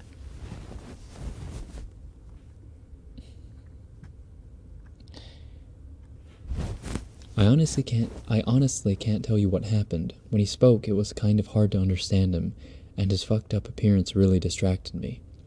On the flash drive, there was the footage of the game last night. A text document with his name and the password for YouTube, and a third document called thetruth.txt containing what he told me were his notes that he'd taken. He told me that this meant everything to him, that I followed it, He told me that this meant everything to him, that I follow his instructions exactly. Normally I wouldn't be so to the letter for a request over a fucking video game, but the way he spoke and the way he looked at me made me know this was very serious, and I'm going to honor that. I've had this video since yesterday, but had to have someone help me use Pinnacle. That's not really my forte. That after watching it, I had to go back through and look at his other videos on his YouTube account to realize what was going on, and even then I'm still really, really confused. The video I'm releasing tonight, the truth.txt, will be released on September 15th, just like he requested. I haven't dared peek at it yet, so the first time I see it will be the first time you see it out of respect to my friend. To answer your questions, no, I haven't tried calling him yet. I think I'll give him a call tomorrow to see if he's okay or not. He should have gotten back home by now. About the video. In this video, I cut straight to when he loaded the Ben file in the game. Looking back, I realized that YuSleep left the save select screen in because he said different names sometimes. Because it said different names sometimes, so my bad for that. But all it said this time was the same at the end of the last video, Link and Ben, nothing different. I wasn't there when he played it, but it looks to me like in the beginning, when he first spawns, he's testing out his equipment or seeing what items he has or something, because apparently they've changed randomly before. Then, after that, I just think the game got too personal for him.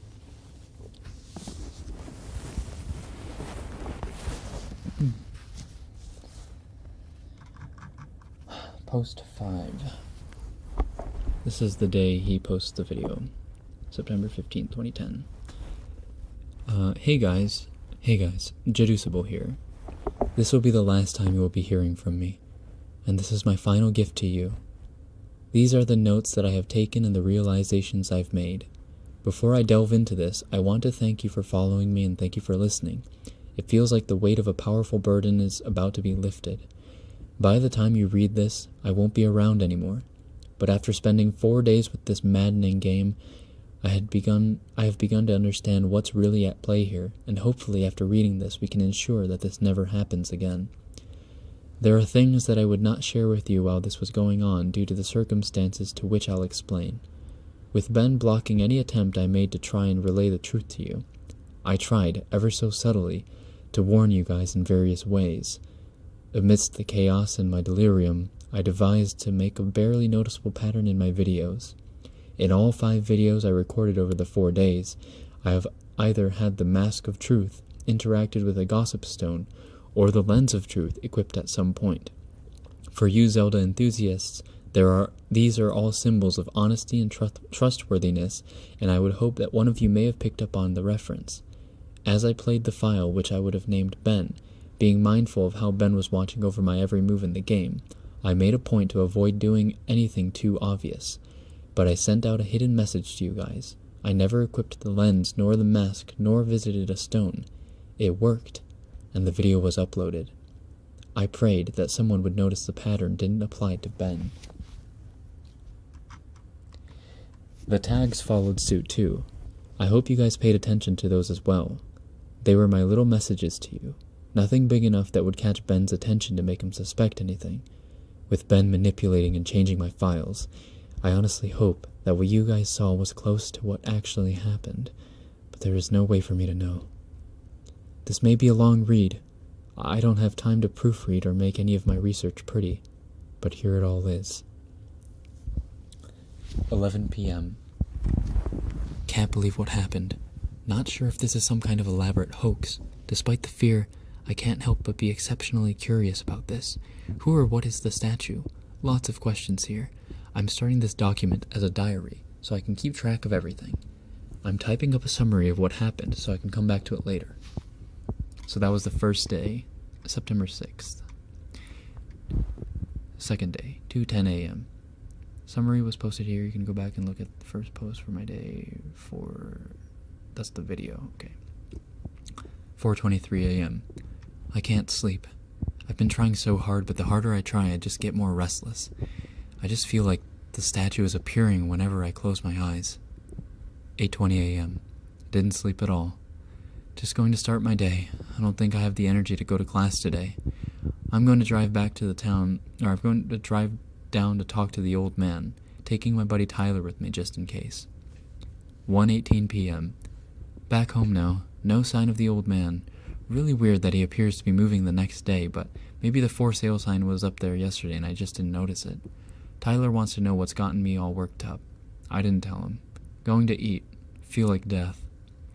3:46 p.m. Could have sworn driving back from Subway that I saw the Elegy statue buried in some shrubbery staring at me go by. Now I definitely need some sleep. 5 p.m. Don't think a lot of people would believe me if I told them what's happening. Think I'm going to try posting this on the internet. think I'll just use the summary. These notes are pretty sporadic. 6 p.m. Connected my capture card to my computer to upload the footage.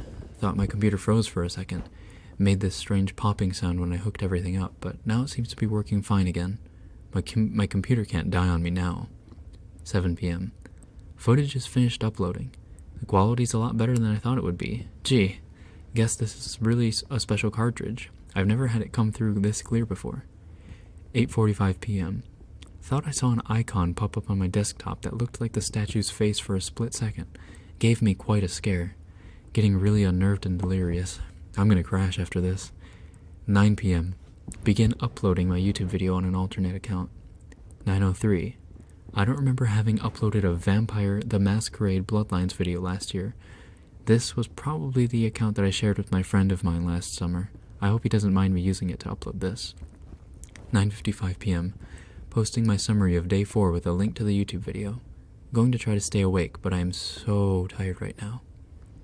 The next day. 10:48 a.m. I had a dream about the statue. I dreamed that it was following me in my dream. That I would be minding my own business when I'd feel my neck hair stand up on end. I would turn around. That thing, that horrible lifeless statue would be staring with those empty eyes right at me, merely inches away. In my dream, I remember calling it Ben, power of suggestion most likely, and never before had I had a dream that I could remember so vividly. 11:21 a.m. I really don't want to play this game again. I think I'm gonna go back to see if that old man's there instead. 1:35 p.m. No old man, but I had an interesting conversation with his neighbor. I'll post the full thing with my summary of tonight's attempt at playing the game. Going to wait for a bit, though, to see if I can't dig up any information on this Ben guy. 2:45 p.m. I've been getting random, inexplicable headaches due to the lack of sleep and keep hearing that song in my head. Also, it's flu season, so I need to be careful not to get sick. My immune system is going to be shit right now because of that all-nighter. 3:02 p.m. My computer just, on its own, opened a text document and wrote the words, "Hi," and www.clever.com by itself. What the fuck? 3:46 p.m. I went to the website. It's one of those bot chatting programs. I think it's best if I just let the conversation speak for itself.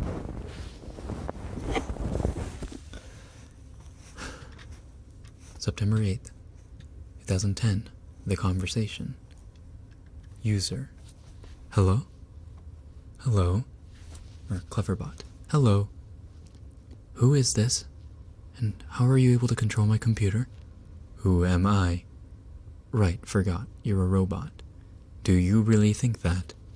Listen, I know whoever's fucking with my computer can see my screen right now. Yes. Yeah, and I'll wager that you're one of those IT kids who think he's tough shit. You know what you're doing right now is illegal, right? Is it? No shit. Are you familiar with the terms invasion of privacy? Get the fuck off my computer, kid. I am your computer. Cool story. Anyway, I'm calling DPS. You picked a bad time to fuck with me, kid. Should I wait until you play the game then? What? That game. Majora's Mask? Yes. How did you know about that? Because. Because what? I did it. Did what? I played with you. What the fuck? Were you scared? Who the fuck is this? Ben. The statue? You're inside my computer now. Yes. How? You connected me. How the hell did I connect you? How the hell did I connect you? Cables and cords. How? Tell me about yourself. What? Tell me about yourself. What do you mean? What is it that really scares you? What the fuck? Answer. No. Answer. What the fuck? How the fuck did you just open that by yourself? I am your computer now. How much can you control? All. What do you want from me? To entertain. You're stuck inside there. You can't hurt me. Ha. Go play. No, you can't hurt me. Took you longer to type that. So? You're not sure. If you're so powerful, why use a ridiculous website like this to chat with me? Less messy, more structured. Fun. Fun? Yes, tradition. I like it. You think it's funny? Amusing. And my notes? You may write them down. Why are you letting me? It is amusing to see what you think of me. The window closes. 3:50 p.m. What have I done? I've invited it into my computer. I continue to write these notes, write my summaries. I feel like I'm a prisoner in my own one place of security. I don't know. I don't know if I'm hallucinating or not. I feel like I'm fucking insane right now. I can feel it watching over me even as I type this. Ben is controlling everything in the game, toying with me, leading me like a sheep, but for what? What's the purpose? I know Ben drowned, but why these hauntings? What the fuck am I even doing? He can probably even see this right now. 4:35 p.m. Summary of the Ben.wave playthrough. 7:18 p.m. Ben called me to Cleverbot again. He tells me that he's sorry and wants to be free, and that I can free him, that just like how he got onto my computer from a capture card, he can spread, but he needs my help. He says I am special because I can help him. That is the first nice thing he said. He promises to leave me alone if I do it. He swears he will. I don't know what to think right now. How can I even trust this thing? 7:20 p.m. I'm terrified of it, but now it's saying that it was just having fun. It's twisted and fucked up version of fun. He's saying that the game is over. I do want it to be over. He says that he just wants to be free and that he's trapped in the cartridge in my computer and he wants to be freed. I don't want to have to deal with that shit. I don't know how long I can deal with the watching. It's watching my every move, every keystroke. I have nothing private anymore. It knows everything that's been going on in my computer. It tells that if it wanted to, it could do horrible things to me, but it hasn't, so I should trust it. 8:01 p.m. Something tells me that I'm being played again, just like in the game. 9:29 p.m. Ben called me to Cleverbot again. I ignored it and went to take a shower. When I came to my laptop, I was welcomed with an image Elegy statue staring at me with those dead eyes. I don't want to talk to him. Fuck you, Ben. 9:44 p.m. Fuck you, Ben. I'm not talking to you. 9:56 p.m. Fuck you, Ben. I'm not talking to you. 10:06 p.m. Fuck you, Ben. I'm not talking to you. 10:12 p.m. Fuck you, Ben. I'm not talking to you. 10:45 p.m. It's been more than a half an hour and the messages have stopped. Ben has stopped. I'm beginning to think that Ben hasn't confined to just my computer/cartridge. I'm beginning to feel something. It's hard to explain it. I've never been spiritual, but there's something different about the air in my dorm room right now. 11:42 p.m. I'm beginning to see the Elegy statue randomly as I search the internet in places I shouldn't, places where he shouldn't be. I'm scrolling down and suddenly I'm staring at a picture of an Elegy statue. Always the Elegy statue. I don't know how much more of this I can take. September 9th, 2010. 12:35 a.m. My worst fears confirmed. Ben has tampered with my summary of Ben.wave. I looked at the summary that I posted on various forums for the Ben.wave file and parts have been omitted. There is no mention of Ben existing outside of the game. There is no mention of the Moon Children. How could he have been that quick to delete the post without me noticing? I'm wondering if maybe it appeared to me that I was posting everything, but in reality Ben was posting his own censored version. I'm going to ask Ben if he did it. 12:50 a.m. He isn't responding to me on Cleverbot. It's just giving me the generic responses it usually does. I'm just talking to a bot this time. 1:24 a.m. I think Ben is mad at me. 10:43 a.m. The Moon Children appeared in my dreams last night. They lifted up their masks to reveal their hideously disfigured faces. Maggots crawling out of their orifices, sunken black holes where their eyes should be, a yellow smile that slowly grew bigger and bigger as they came closer to me. They told me that they wanted to play. I tried to run from them, but the 4 children pinned me down to the ground with surprising strength. Over them stood the happy mask salesman, announcing that he had a new mask that he wanted me to try. in his spastic, sudden movements matching his in-game appearance. He took out a mask modeled off of someone's face that I couldn't recognize, a younger-looking face, and handed it to the Moon Children.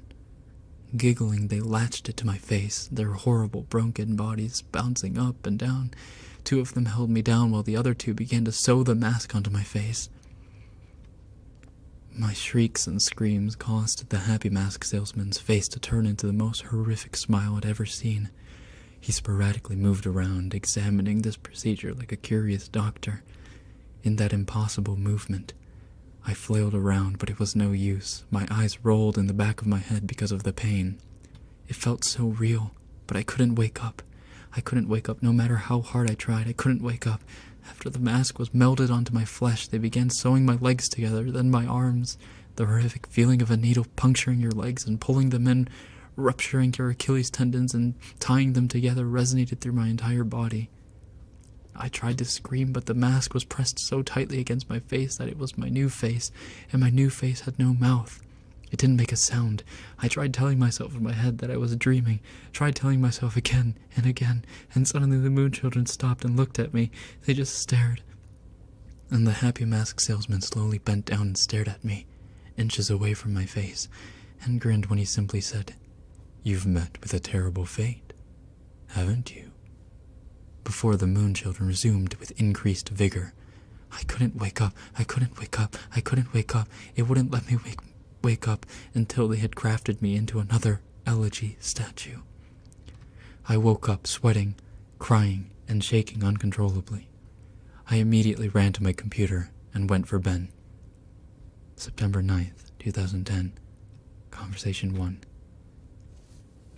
Answer me, Ben. Welcome back. What is the point of doing this? Why? Amusing to see. How? Fun to play. Fun to toy with you. Make you feel safe.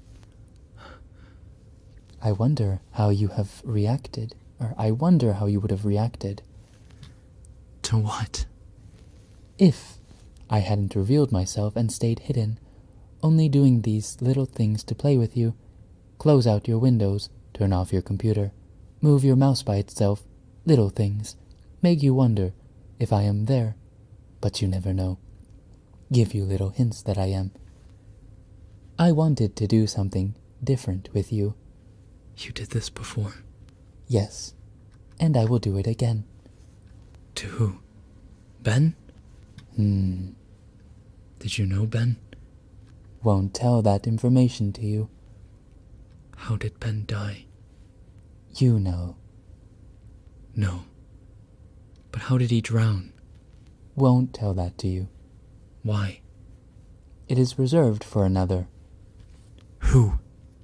Another who asks. When? Later. The window is closed. I'm beginning to think that this thing maybe isn't Ben at all.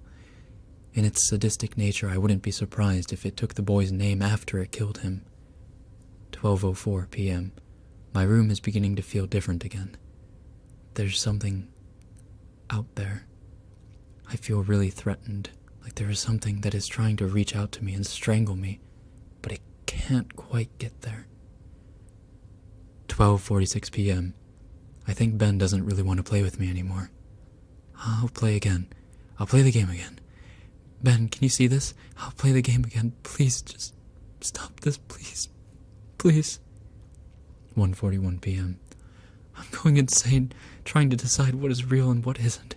Is Ben just playing a trick on me, or is this for real? Is Ben generating these replies, or are people actually posting them? Did I just see that screen flicker, or was it my imagination? Imagine depending on the internet and trusting your eyes for your entire life and then being blinded. You can't rely on anymore. You second-guess everything. For the brief moments I am looking at my responses to the videos, people were pointing out things that looked fake or photoshopped or whatever. And there is literally no way for me to know if Ben changed something on purpose to try to shut me up. Or if maybe those replies were just constructed by Ben to try and discourage me from even reaching out. See, I get fucking caught in an infinite mindfuck loop like this, and this is what has been wearing on my sanity and pushing me to the edge. As I'm writing this, there's no way of even telling if anyone even cares as much as I think they do. Just another fucking trick.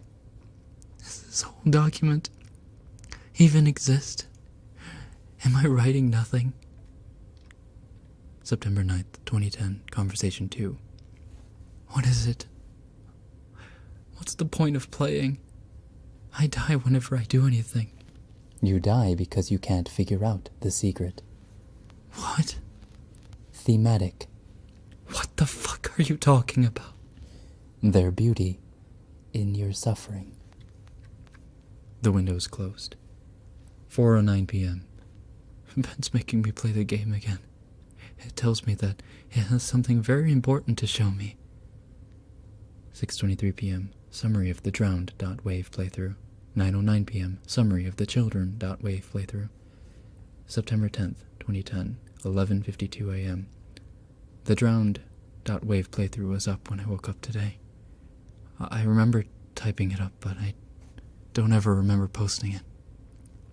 He censored it again. There's no mentioning it of the old man. I have no voice anymore. I'm only posting what he wants me to, and I am the mask he uses to disguise himself as he lies. 11:55 a.m. There's an entire video summary of a video I don't remember doing. Reading through the summary, this sounds morbid. Resembling my dream from 2 nights ago, except on a far more sadistic scale. These moon children, there's something more to them. Almost as if they're another entity from Ben. Something happened last night that I can't remember. I'm posting the 4th summary to the forums now. Shadow of my chair moved. 12 p.m. Ben won't let me visit YouTube. I can browse the rest of the sites, but he keeps on exiting the window when I go to YouTube. Why? 2:02 p.m. I'm feeling the air start to constrict. I don't think I'm alone here. Oh, whatever aura's been here is getting more violent. 2:44 p.m. I'm trying to contact Ben on Cleverbot. He's not responding. It's just the AI. 3:51 p.m. My ears aren't fooling me. I'm hearing the reverse song of healing. I keep hearing it. 4:23 p.m. Now I'm positive of it. Earlier I thought it was a weird coincidence, but just now I went to open my window and 3 floors down at ground level I saw the old man. I'm completely positive I did. The same guy. He was just staring up at my window, standing in the middle of the campus. If any students took notice of him, they didn't seem to acknowledge it. That's where my notes end. I fled my room, taking the cartridge with me. I don't want to go into details of what happened. I'll lose my train of thought as I hammer out these last details. It's been roughly 2 days since then. This is my last summary in service to you of the final video you guys saw, Matt.wave. The last video entry I made, Matt.wave, began as normal. I was spawned in Clock Tower, as usual, and nothing seemed to be out of place. Determined to set things right and play the oath to order on top of the Clock Tower on the 4th day, I prepared myself. I sped up time and got to the final day, making my way to the observatory. As I got up to the telescope room and approached the astronomer, he would not let me look into his telescope. He told me that it would be cheating, and that I should follow the rules. Despite my repeated efforts, the game would not let me do the 4th day glitch, no matter how hard or what I tried. I tried working around the game and doing the same glitch, but it was adamant this time. Regardless of it, I simply had the illusion of free will in prior games. This time the game became more aggressive than anything I'd ever seen. It eventually told me to go to Icona Canyon, where the game would end, and it would stop haunting me. Anxious and desperate to end this nightmare, I played the Song of Soaring and ended up there. I was told to check my inventory, that I would find the answers there to end the game. I arrived at Icona Canyon and saved my progress at the owl statue. As I searched through my inventory, I finally noticed that I was missing a reoccurring song, the Elegy of Emptiness. Obviously, once I traveled there and learned the song, I suppose that was the last thing it needed before Ben decided it had enough fun playing with me. Ben is a manipulator. He tries to fool his victims into security and makes you drop your guard like a Venus flytrap. He ensnares them. I am nothing but a puppet to him. He enjoys seeing what kind of human emotion he can tap into by doing different things. There are still some things about this whole experience that still don't make sense. But then again, I never was good at figuring out these things, and I'm not exactly in the right state of mind to. I'm giving you all the pieces of the puzzle for you to analyze and piece together the missing links. I am typing these closing thoughts on the library computer on campus, and I've emailed myself the notes I have stored on my infected computer from the last 4 days. I'm then going to combine those copy-paste those notes with the closing openings that I've typed here on the safe public computer into one text document. I'm not taking any chances spreading Ben. I would not wish this horrible torment on anyone, and I've made sure to have my bases covered here. I didn't run into any problems with Ben when I was back on my computer trying to email myself the notes. Went right under his fucking nose. He has no idea what he just let me do. Had no problems opening the text document from my infected computer in my email either. I can't describe to you how it feels to finally be able to get the word out in this post. The nightmare ends here. That said, do not download any of my videos or anything about my videos through a YouTube video, audio ripper, a screen grab, whatever. I don't know how he can spread, but I know that just watching them on YouTube, reading my text won't be able to allow him to spread. Otherwise, he wouldn't have needed my help in the first place. But I strongly recommend you do not take anything you see streaming online onto your own personal computer. This will be my last posting. I'm putting up on this forum here for the world. If you see any further posts from me after today's current date, September 12th, and after the current time, 12:08 a.m., discredit them. It already has proven to me that Ben can access my account or password and manipulate my computer. And like I said, I have no idea to what extent it can do this, but know that it will do anything to break free. He is desperate. To ensure your safety, just forget about me, please. And obviously this goes without saying, but from here on out, do not download any images I may have put up, any files, anything. This 5th day will be my last day. I'm going to burn the cartridge and then come back to destroy my laptop. Again, even though I don't even know you, this is sort of bittersweet for me. This semester I really didn't have any friends, or rather, I stopped paying attention to them. But I suppose that's partially to blame because I am the genius who picked to live in a single, I suppose that's partially to blame because I am the genius who picked to live in a single. I suppose someone to get a hold of me to save me before I got too immersed into this game would have literally saved my life. However, it proved too much for me. I'm just glad it happened to me, and I could get the warning out so Ben dies here. Lastly, thank you for taking the time to open this and open yourselves up to me by hearing my story, despite maybe not believing me. You didn't have to do that. Really, you shouldn't have. Your support this entire time has kept me going. And now, I am finally free of this. Thanks again. Jerusalem. Wow. Wow. That was a long read. Oh my god. My neck was craning that entire time.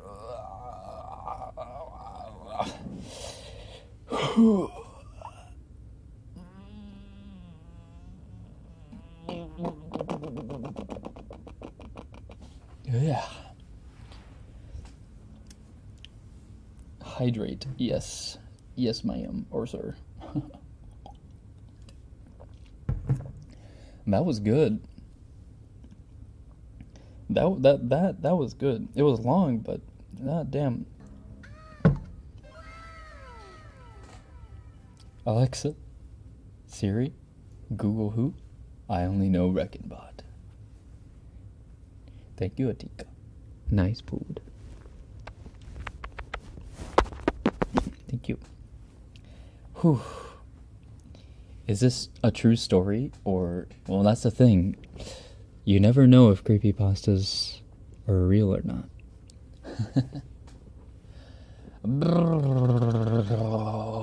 Damn. Oh, my neck and my back. Holy smokes. Thank you, thank you. I saw a bunch of you complimenting my voice acting or whatever. It wasn't much. Also much. Thank you. Thank you, thank you.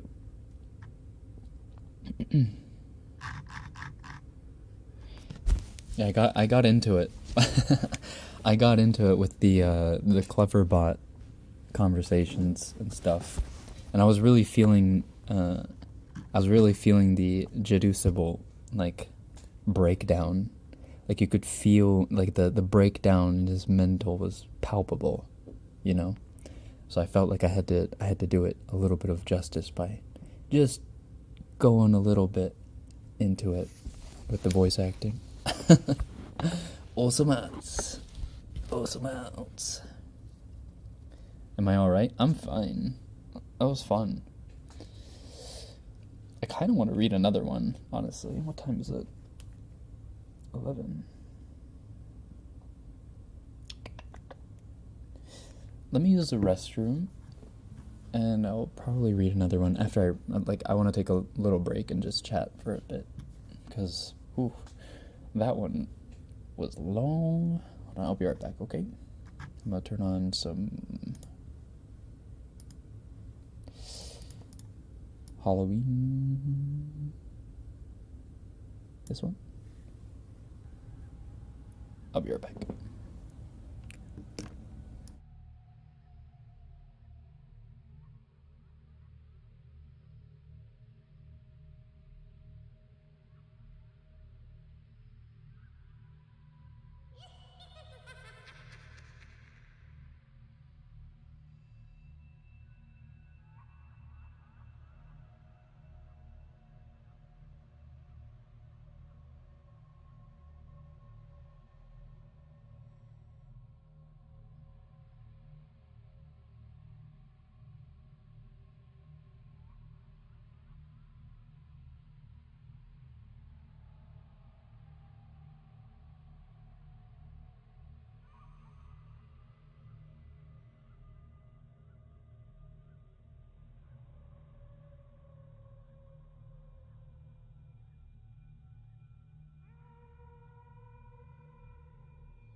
I made it back safely.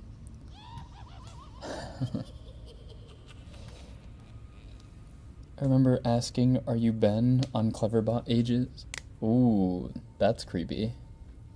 Are you Ben?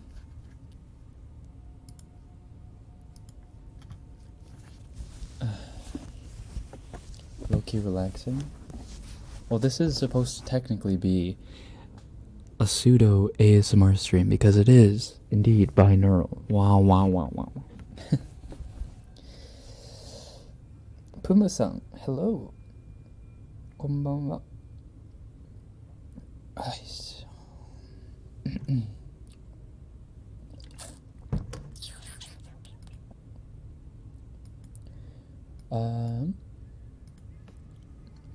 Okay.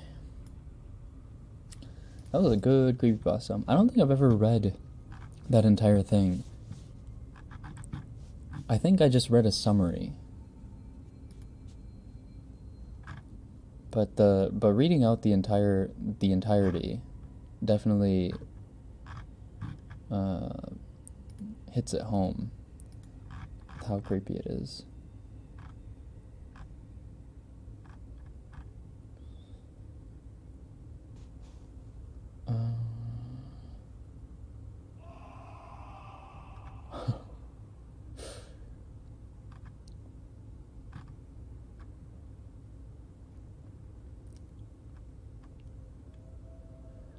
Haunted houses are at the center of many famous scary narratives, surviving the night, still and the potential trauma and death.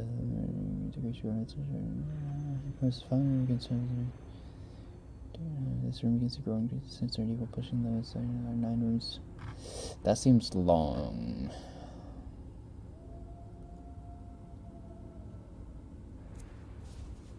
Psychosis. I feel like wasn't someone. I think I saw a couple comments that were like, read Psychosis.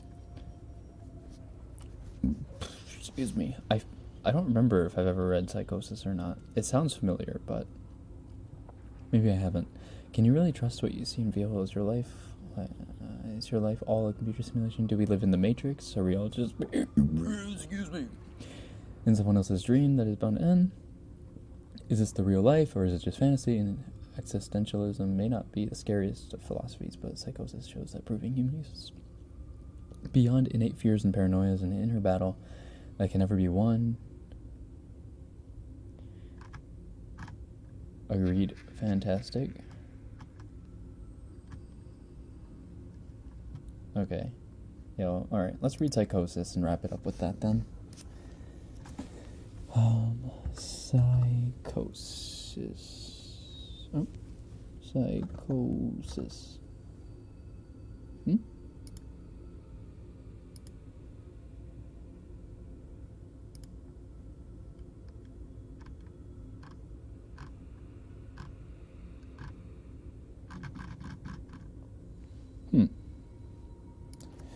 It's not on creepypasta. Why is that? Psychosis creepypasta. Oh, there it is.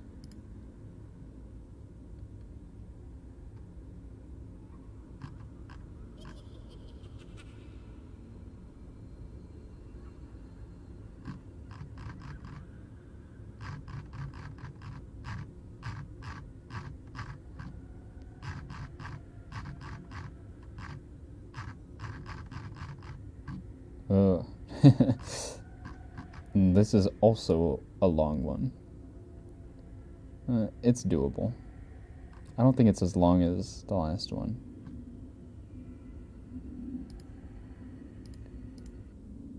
Alright, what can we do? Like ominous music?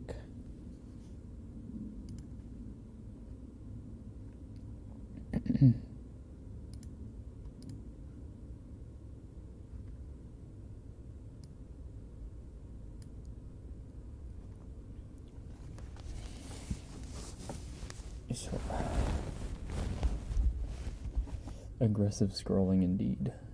Alright. I'm gonna watch that, I'm gonna watch the Ben footage later. The Ben drowned footage. I'm curious. Like, now that I read it, I want to know what it was actually like.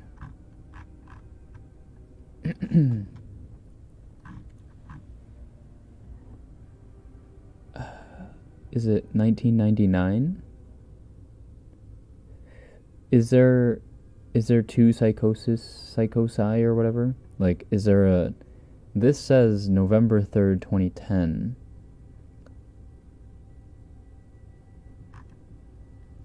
It says 9.11 out of 10 stars by 21,000 votes. Is there a different one? Ooh, wait.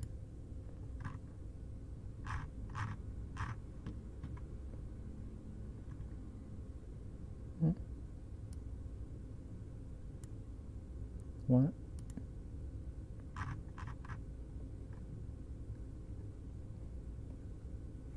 Can I marry you, Rekken? Sure. But you have to show up at my door in 5 minutes.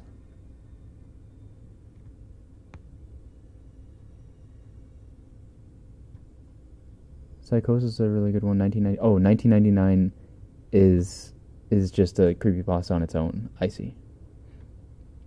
We have to edit this to psychosis.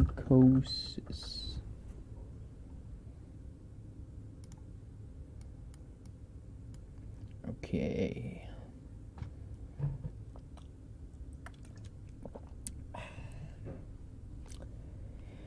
All right. Not the time limit.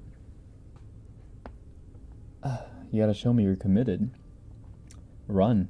Sprint. If you really want me, you would sprint faster than the speed of light all the way to my door.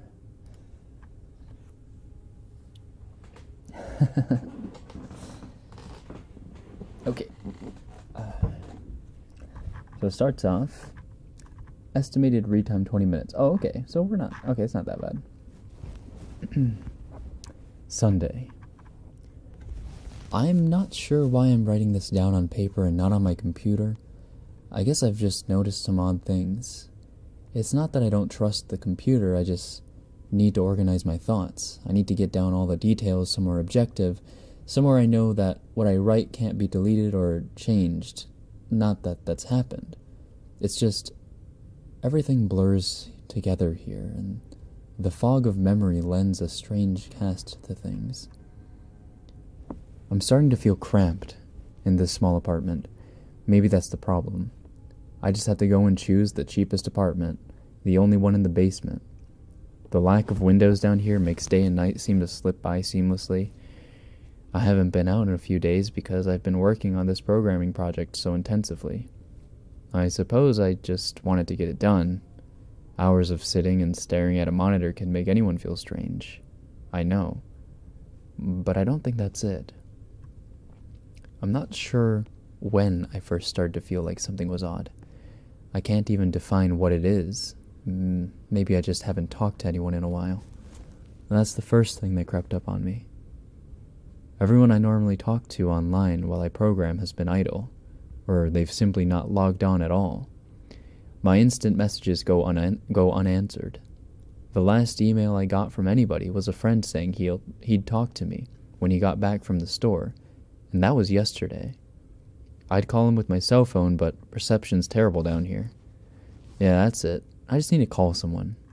I'm going to go outside. Well, that didn't work so well. As the tingle of fear fades, I'm feeling a little ridiculous for being scared at all. I looked in the mirror before I went out, but I didn't shave the 2-day stubble I've grown.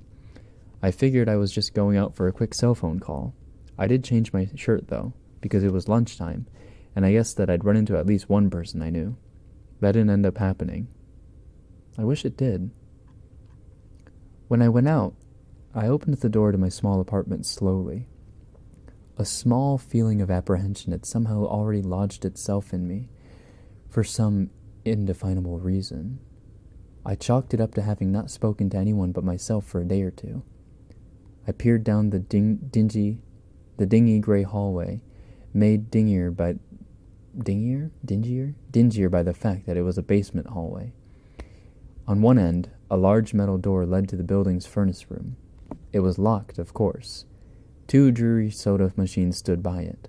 I bought a soda from one the first day I moved in, but it had a 2-year-old expiration date. I'm fairly sure nobody knows those machines are even down here, or my cheap landlady just doesn't care to get them restocked.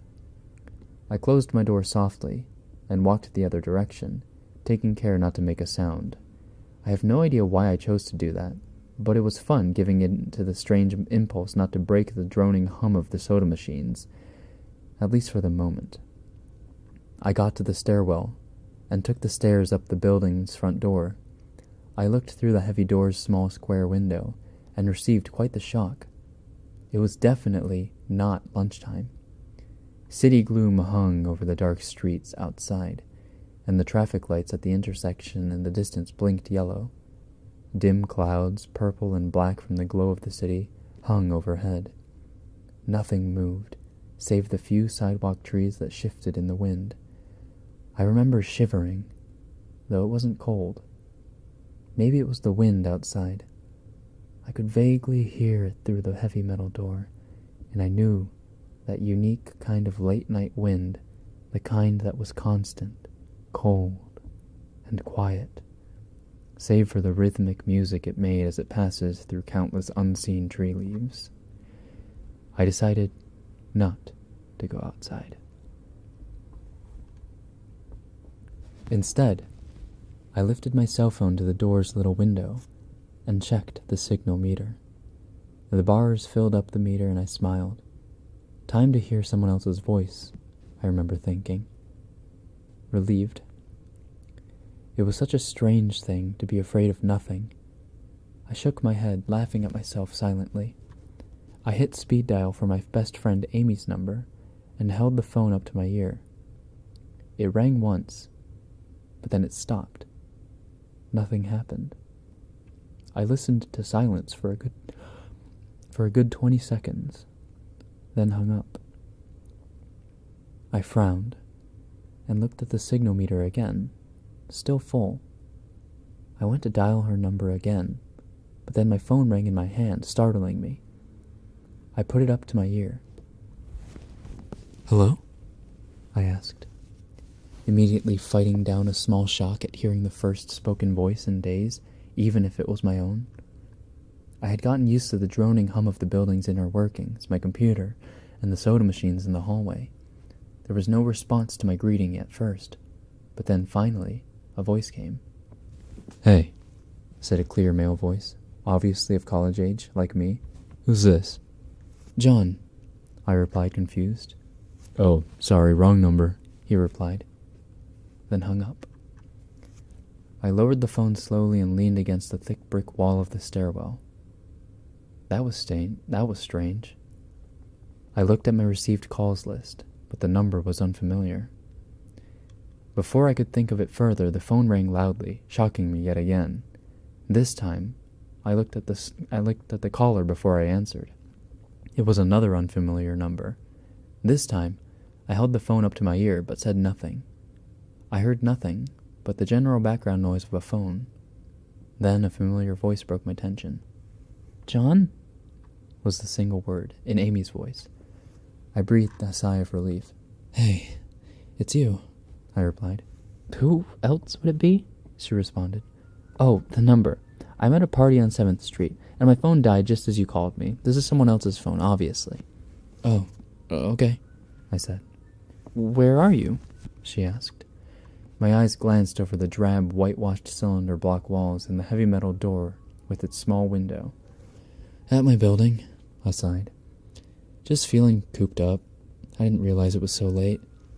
"Come here," she said, laughing. "Nah, I don't feel like looking for some strange place by myself in the middle of the night," I said, looking out the window at the silent, windy street that secretly scared me just a tiny bit. "I think I'm just gonna keep working or go to bed." "Nonsense," she replied. "I can come get you. Your building is close to 7th Street, right?" "How drunk are you?" I asked lightheartedly. You know where I live." "Oh, of course," she said abruptly. "I guess I can't get there by walking, huh?" "You could if you wanted to waste half an hour," I told her. "Right," she said. "Okay, I have to go. Good luck with your work." I lowered the phone once more, looking at the numbers flash as the call ended. Then, the droning silence suddenly reasserted itself in my ears.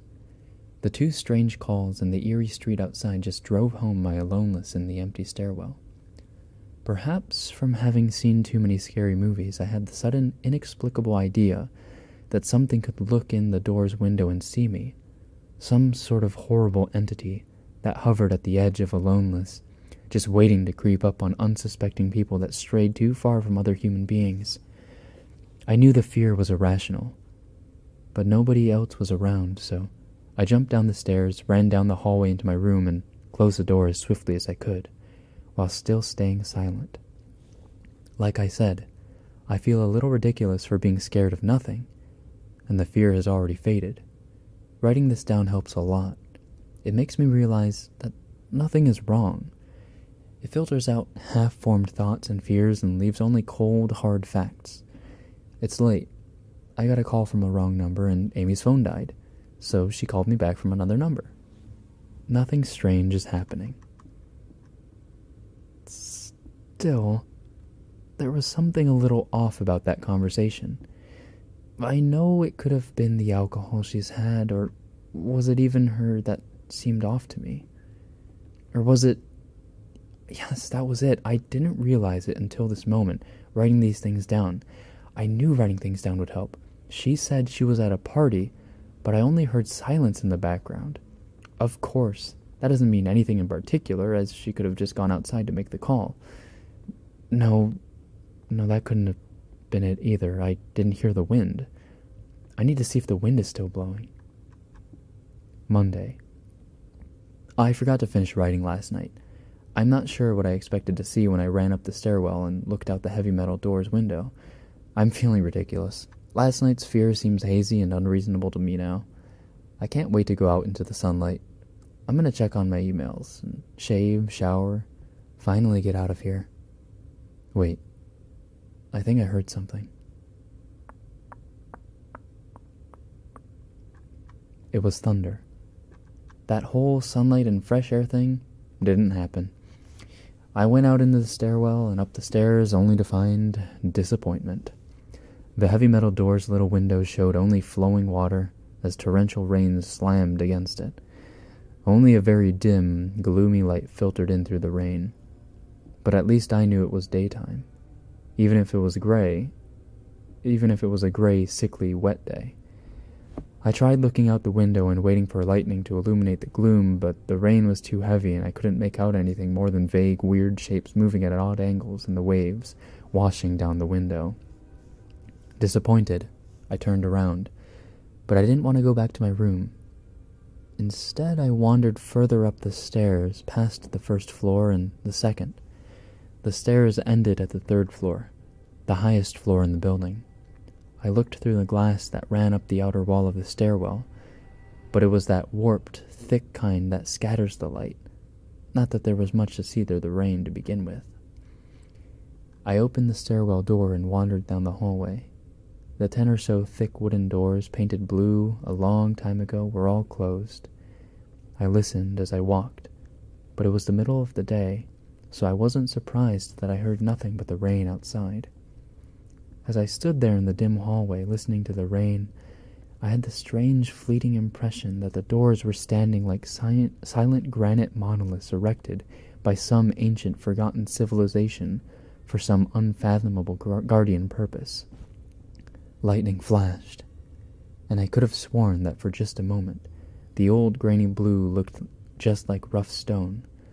I laughed at myself for letting my imagination get the best of me, but then it occurred to me that the dim gloom and lightning must mean that there was a window somewhere in the hallway.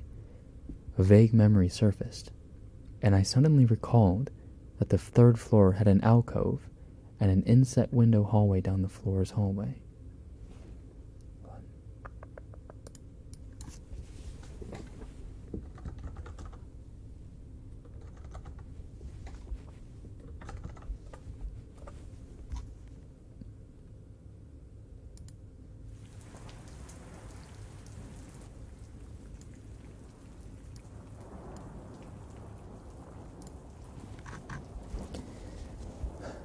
Excited to look out into the rain and possibly see another human being, I quickly walked over to the alcove, finding the large thin glass window. Rain washed down it, as with the front door's window, but I could open this one. I reached a hand out to slide it open, but hesitated. I had the strangest feeling that if I opened that window, I would see something absolutely horrifying on the other side. Everything's been so odd lately, so I came up with a plan, and I came back here to get what I needed. I don't seriously think anything will come of it, but I'm bored, it's raining, and I'm going stir-crazy. I came back to get my webcam. The cord isn't long enough to reach the third floor by any means, so instead, I'm going to hide it between the 2 soda machines in the dark end of my basement hallway, run the wire along the wall and under my door, and put the black duct tape over the wire to blend it in with the black plastic strip that runs along the base of the hallway's halls. I know this is silly, but I don't have anything better to do. Well, nothing happened. I propped open the hallway to stairwell door, steeled myself, then flung the heavy front door wide open and ran like hell down the stairs to my room and slammed the door. I watched the webcam on my computer intently, seeing the hallway outside my door and most of the stairwell. I'm watching it right now, and I don't see anything interesting. I just wish the camera's position was different so that I could see out the front door. Hey, somebody's online.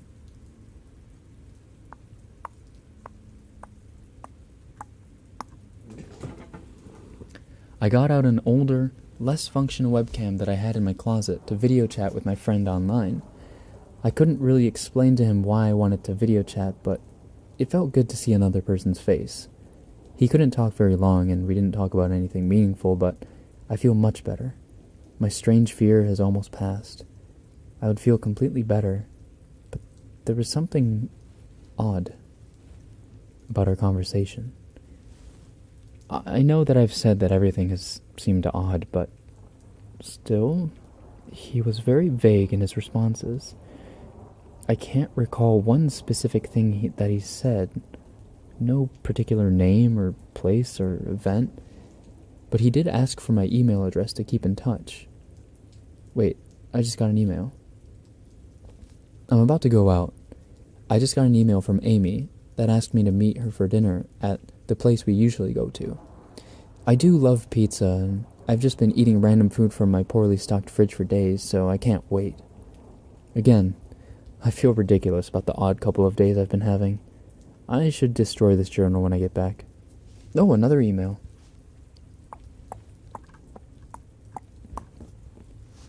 Oh my god. I almost left the email and opened the door. I almost opened the door, but I read the email first. It was from a friend I hadn't heard from in a long time, and it was sent to a huge number of emails that must have been every person he had saved in his address list. It had no subject, and it said, simply, "Seen with your own eyes. Don't trust them, they." What the hell is that supposed to mean? The words shock me, and I keep going over and over them. Seen with your own eyes. Don't trust them, they. Is it a desperate email sent just as something happened? The words are obviously cut off without finishing. On any other day I would have dismissed this as spam from a computer virus or something, but the words, seen with your own eyes. I can't help but read over this journal and think back on the last few days and realize that I have not seen another person with my own eyes or talked to another person face to face. The webcam conversation with my friend was so strange, so vague, so eerie. Now that I think about it, was it eerie? Or is it the fear clouding my memory? My mind toys with the progression of events I've written here, pointing out that I have not been presented with one single fact that I did not specifically give out unsuspectingly. The random wrong number that got my name and the subsequent strange return call from Amy, the friend that I asked for my email address, I messaged him first when I saw him online, and then I got my first email a few minutes after the conversation. Oh my god. That phone call with Amy. I said over the phone, I said that I was within half an hour's walk on 7th Street. They know I'm near here. What if they're trying to find me? Where is everyone else? Why haven't I seen or heard anyone else in days? No. This is crazy. This is absolutely crazy. I need to calm down. This madness needs to end. I don't know what to think. I ran about my apartment furiously, holding my cell phone up to every corner to see if it got a signal through the heavy walls. Finally, in the tiny bathroom near one ceiling corner, I got a single bar. Holding my phone there, I sent a text message to every number in my list. Not wanting to betray anything about my unfounded fears, I simply sent, You seen anyone face to face lately? At that point, I just wanted any reply back. I didn't care what the reply was, or if I embarrassed myself. I tried to call someone a few times, but I couldn't get my head up high enough. And if I brought my cell phone down even an inch, it lost signal. Then I remembered the computer and rushed over to it, instant messaging everyone online. Most were idle or away from their computer. Nobody responded. My messages grew more frantic, and I started telling people where I was and to stop by in person for a host of barely passable reasons. I didn't care about anything by that point. I just needed to see another person. I also tore apart my apartment looking for something that I might have missed. Some way to contact another human being without opening the door. I know it's crazy. I know it's unfounded, but what if? I just needed to be sure. I taped the phone to the ceiling, just in case. Tuesday. Good lunch.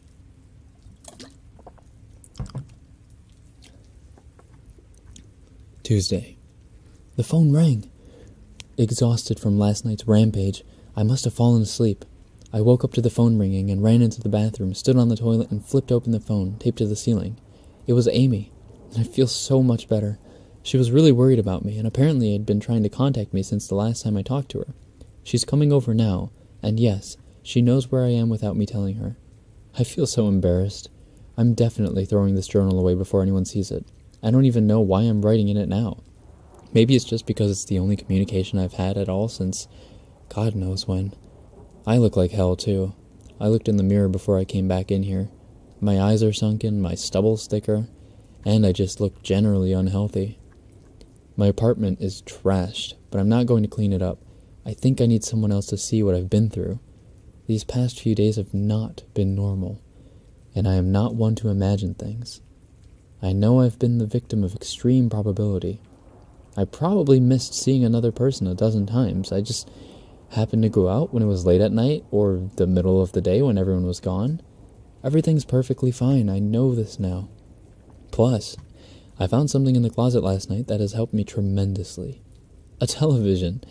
I set it up just before I wrote this, and it's on in the background.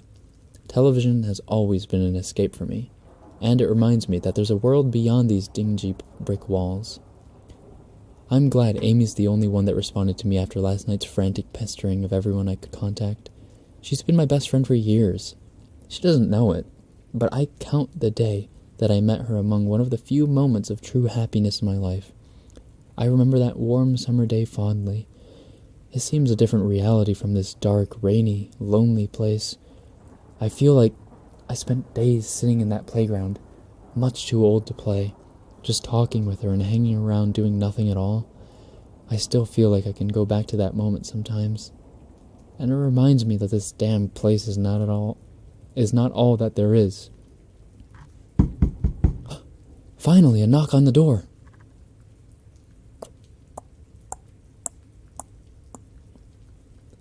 I thought it was odd that I couldn't see her through the camera I hid between the two soda machines. I figured that it was bad positioning, like when I couldn't see out the front door. I should have known. After the knock, I yelled through the door jokingly that I had a camera between the soda machines because I was embarrassed myself that I had taken this paranoia so far. After I did that, I saw her image walk over to the camera and look down at it. She smiled and waved. "Hey," she said to the camera brightly, giving it a wry look. It's weird, I know," I said into the mic attached to my computer. "I've had a weird few days." "Must have," she replied. "Open the door, John." I hesitated. How could I be sure? "Hey, humor me for a second here," I told her through the mic. "Tell me one thing about us. Just prove to me that you're you." She gave the camera a weird look. All right," she said, slowly thinking. "We met randomly at a playground when we were both way too old to be there." I sighed deeply as reality returned and fear faded. God, I'd been so ridiculous. Of course it was Amy.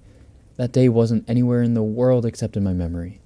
I'd never even mentioned it to anyone, not out of embarrassment, but out of a strange secret nostalgia and a longing for those days to return. If there was some unknown force at work trying to trick me, as I feared, there was no way they could know about that day.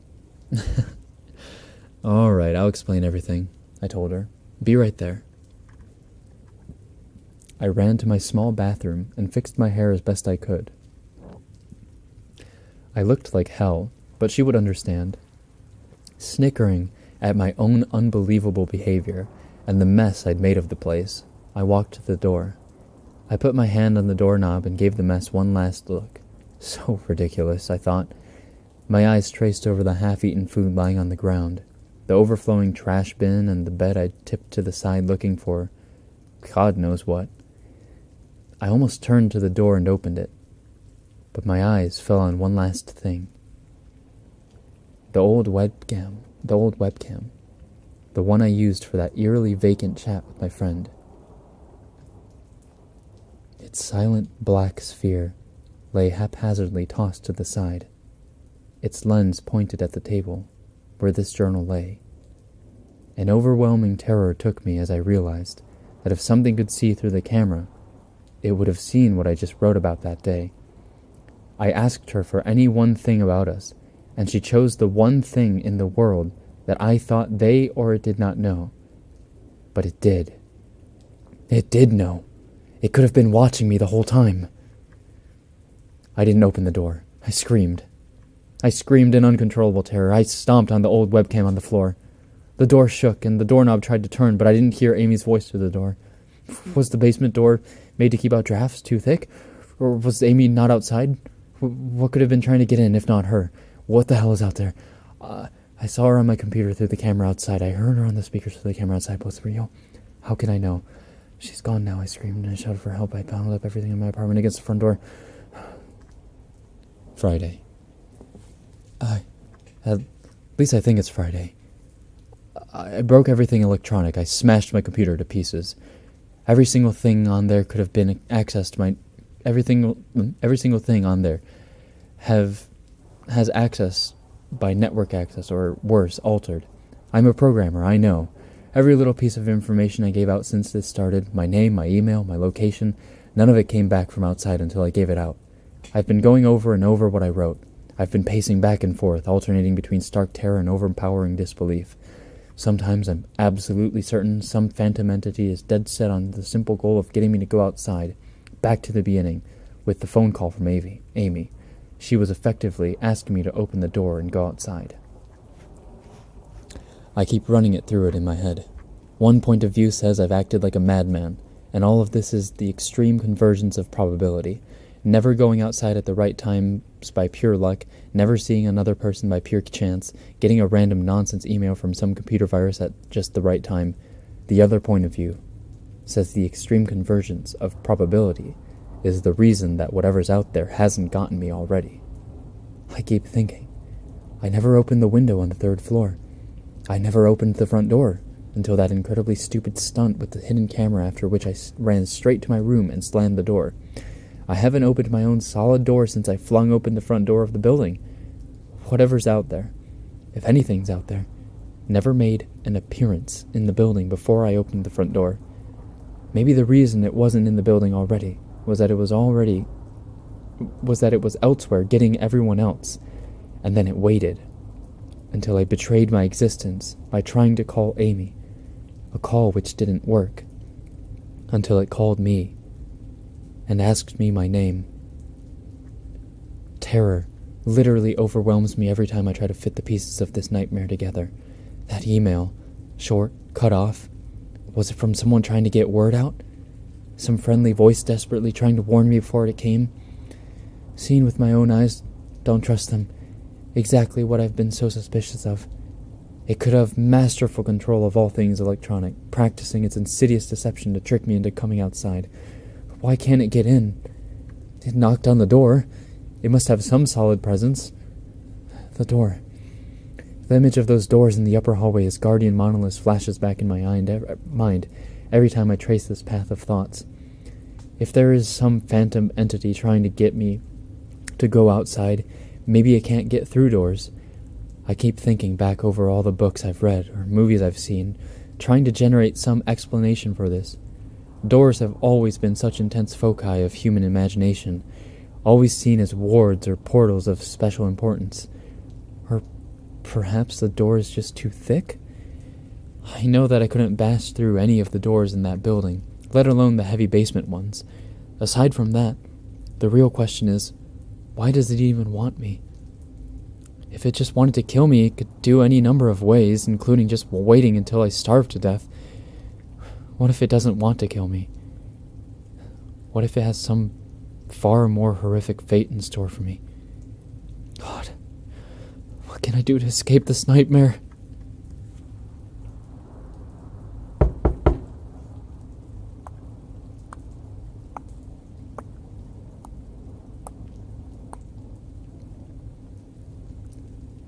I told the people on the other side of the door, I need a minute to think, and I'll come out. I'm really just writing this down so I can figure out what to do. At least this time I heard their voices. My paranoia, and yes, I recognize I'm being paranoid, has me thinking of all sorts of ways that their voices could be faked electronically. There could be nothing but speakers outside simulating human voices. Did it really take them 3 days to come to talk to me?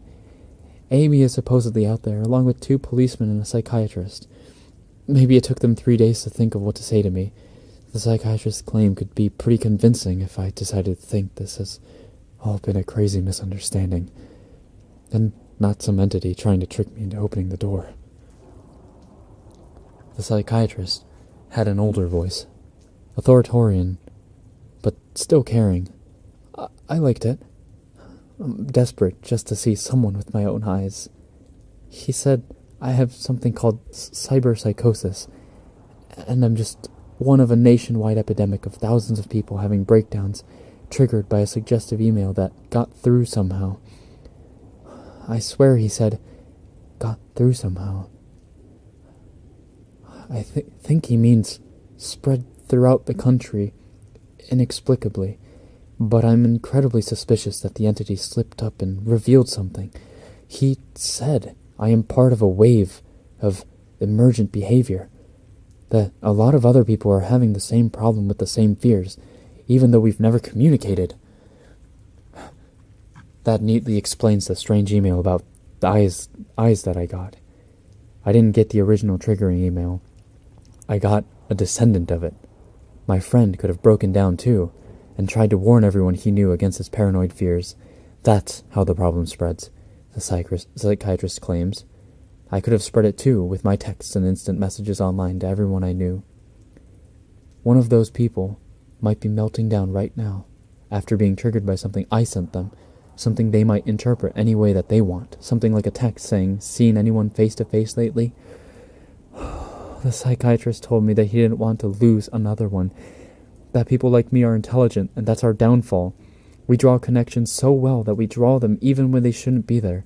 He said it's easy to get caught up in a paranoia in our fast-paced world, a constantly changing place where more and more of our interactions is simulated. I have to give him one thing. It's a great explanation. It neatly explains everything. It perfectly explains everything.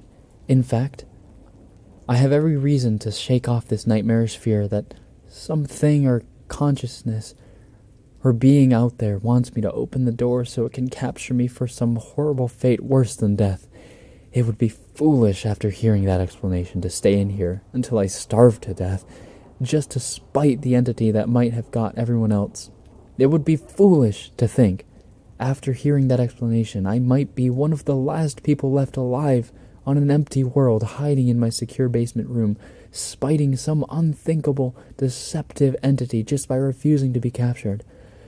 It's a perfect explanation for every single strange thing I've seen or heard. And I have every reason in the world to let all of my fears go and open the door.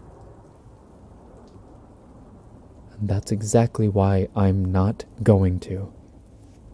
I mean, how can I be sure? How can I know what's real and what's deception? All of these damn things with their wires and their signals that originate from some unseen origin, they're not real. I can't be sure. Signals through a camera, faked video, deceptive phone calls, emails, even the television lying broken on the floor. How can I possibly know it's real? It's just signals, waves, light, the door. It's bashing on the door. It's trying to get in. What insane mechanical contrivance could it be using to simulate the sound of men attacking the heavy wood so well? At least I'll finally see it with my own eyes. There's nothing left in here for it to deceive me with. I've ripped apart everything else. It can't deceive my eyes, can it? Seen with your own eyes, don't trust them. Oh, what's that desperate message telling me to try to trust my eyes, or warning me about my eyes too? Oh my God, what's the difference between a camera and my eyes? They both turn light into electric signals. They're the same. I can't be deceived. I have to be sure. I have to be sure. Date unknown. I calmly asked for a paper and a pen, day in and day out, until it finally gave them to me. Not that it matters. What am I going to do? Poke my eyes out? The bandages feel like part of me now. The pain is gone. I figure this will be one of my last chances to write legibly, as without my sight to correct mistakes, my hands will slowly forget the motions involved. This is a sort of self-indulgence, this writing. It's a relic of another time, because I'm certain everyone left in the world is dead, or something far worse. I sit against the padded wall day in and day out. The entity brings me food and water. It masks itself as a kind nurse, as an unsympathetic doctor. I think it knows that my hearing is sharpened considerably now that I live in the darkness. It fakes conversations in the hallways, on the off chance that I might overhear. One of the nurses talks about having a baby soon. One of the doctors lost his wife in a car accident. None of it matters. None of it's real. None of it gets to me, not like she does. That's the worst part. The part I almost can't handle. The thing comes to me masquerading as Amy. Its recreation is perfect. It sounds exactly like Amy, feels exactly like her. It even produces a reasonable facsimile of tears that it makes me feel on its lifelike cheeks. When it first dragged me here, it told me all the things I wanted to hear. It told me that she loved me, that she had always loved me, that it didn't understand why I did this, that we could still have a life together if only I would stop insisting that I was being deceived. It wanted me to believe. Oh, no. It needed me to believe that she was real.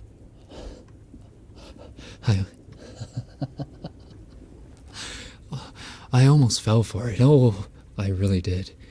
I doubted myself for the longest time. In the end, though, it was all too perfect. Too flawless and too real. The false Amy used to come every day, and then every week, and finally stopped coming altogether.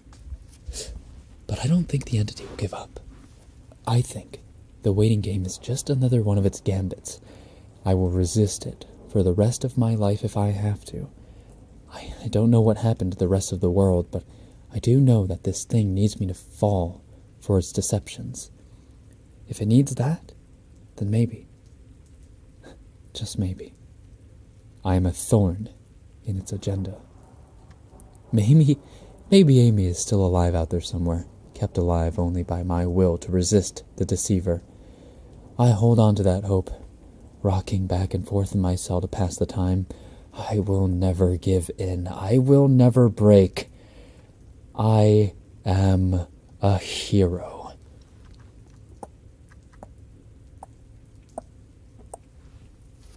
The doctor read the paper the patient had scribbled on. It was barely readable, written in the shaky script of one who could not see.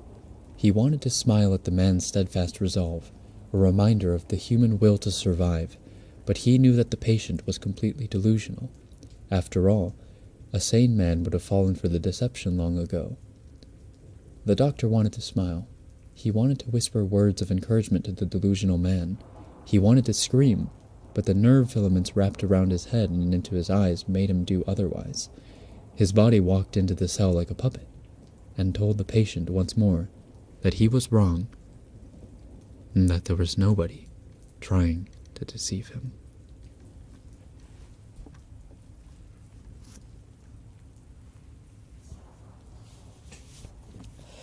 Da-dum.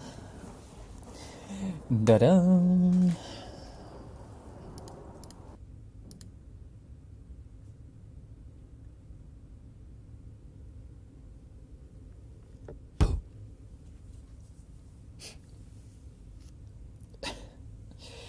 Oh my god, my neck is killing me.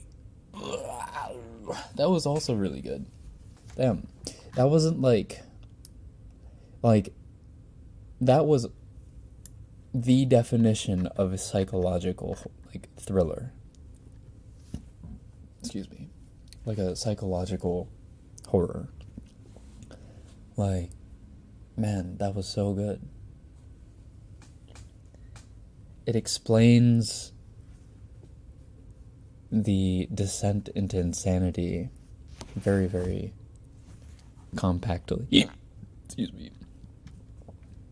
Yeah, that's a good pasta. I have the conundrum of hating horror with every fiber of my being, but also liking Rekken's voice a lot. Aww. Thanks. Thanks. Now my voice is about dead. That was a lot of reading. Oh, smokes. Hiccup? I think so. Might have been a hiccup burp. I do those a lot. No. Like, when I hiccup, it's like one, and it's a one and done, usually. That was fun. I really got, I started getting into that one too. That one I could also feel him going insane. Like, it started so early on, you know? The paranoia.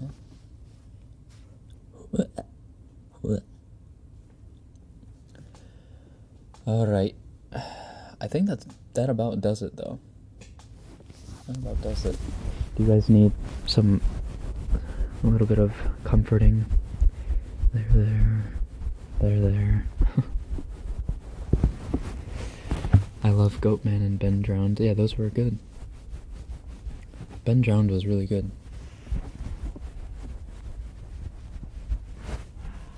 That was more my style. I hate Paramore. Yeah, this was definitely really, really good. And, like, not relatable, but it's realistic in the sense that it could happen to someone, like, actually.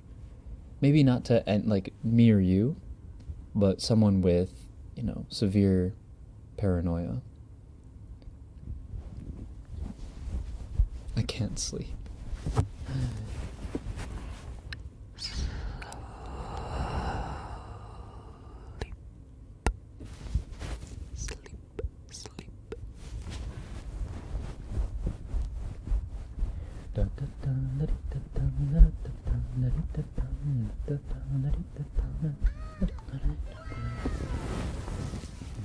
Oh, thank you. Wow. You have a perfect narrating voice, Rekken. Thank you for the creepypasta reading. Thank you. Thank you all for listening. Thanks, Atika. Nice book. Thank you.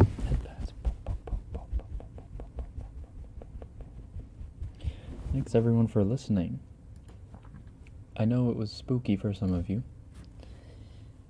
but I hope you were able to enjoy my attempts at voice acting. It was fun. It's fun to get into that. Alright. What time is it? Almost time for bed. Sort of shows how mental health needs awareness. Yeah. Like, for that kind of case, it's like, you can't really help them because they're just too far gone. But it does kind of get you thinking about what people like this could be going through.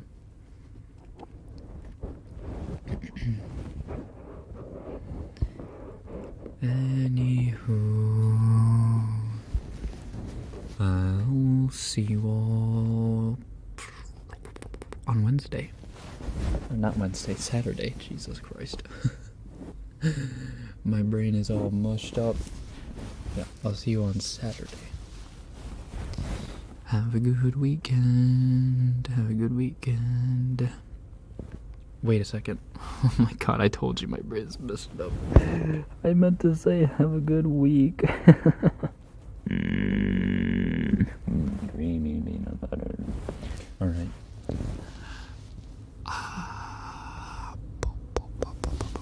Love you guys. Bye-bye. Bye-bye. Before I say anything else stupid. Bye. Happy Halloween. Well, it's November, but you know, whatever. Happy Halloween. Bye. Sweet dreams.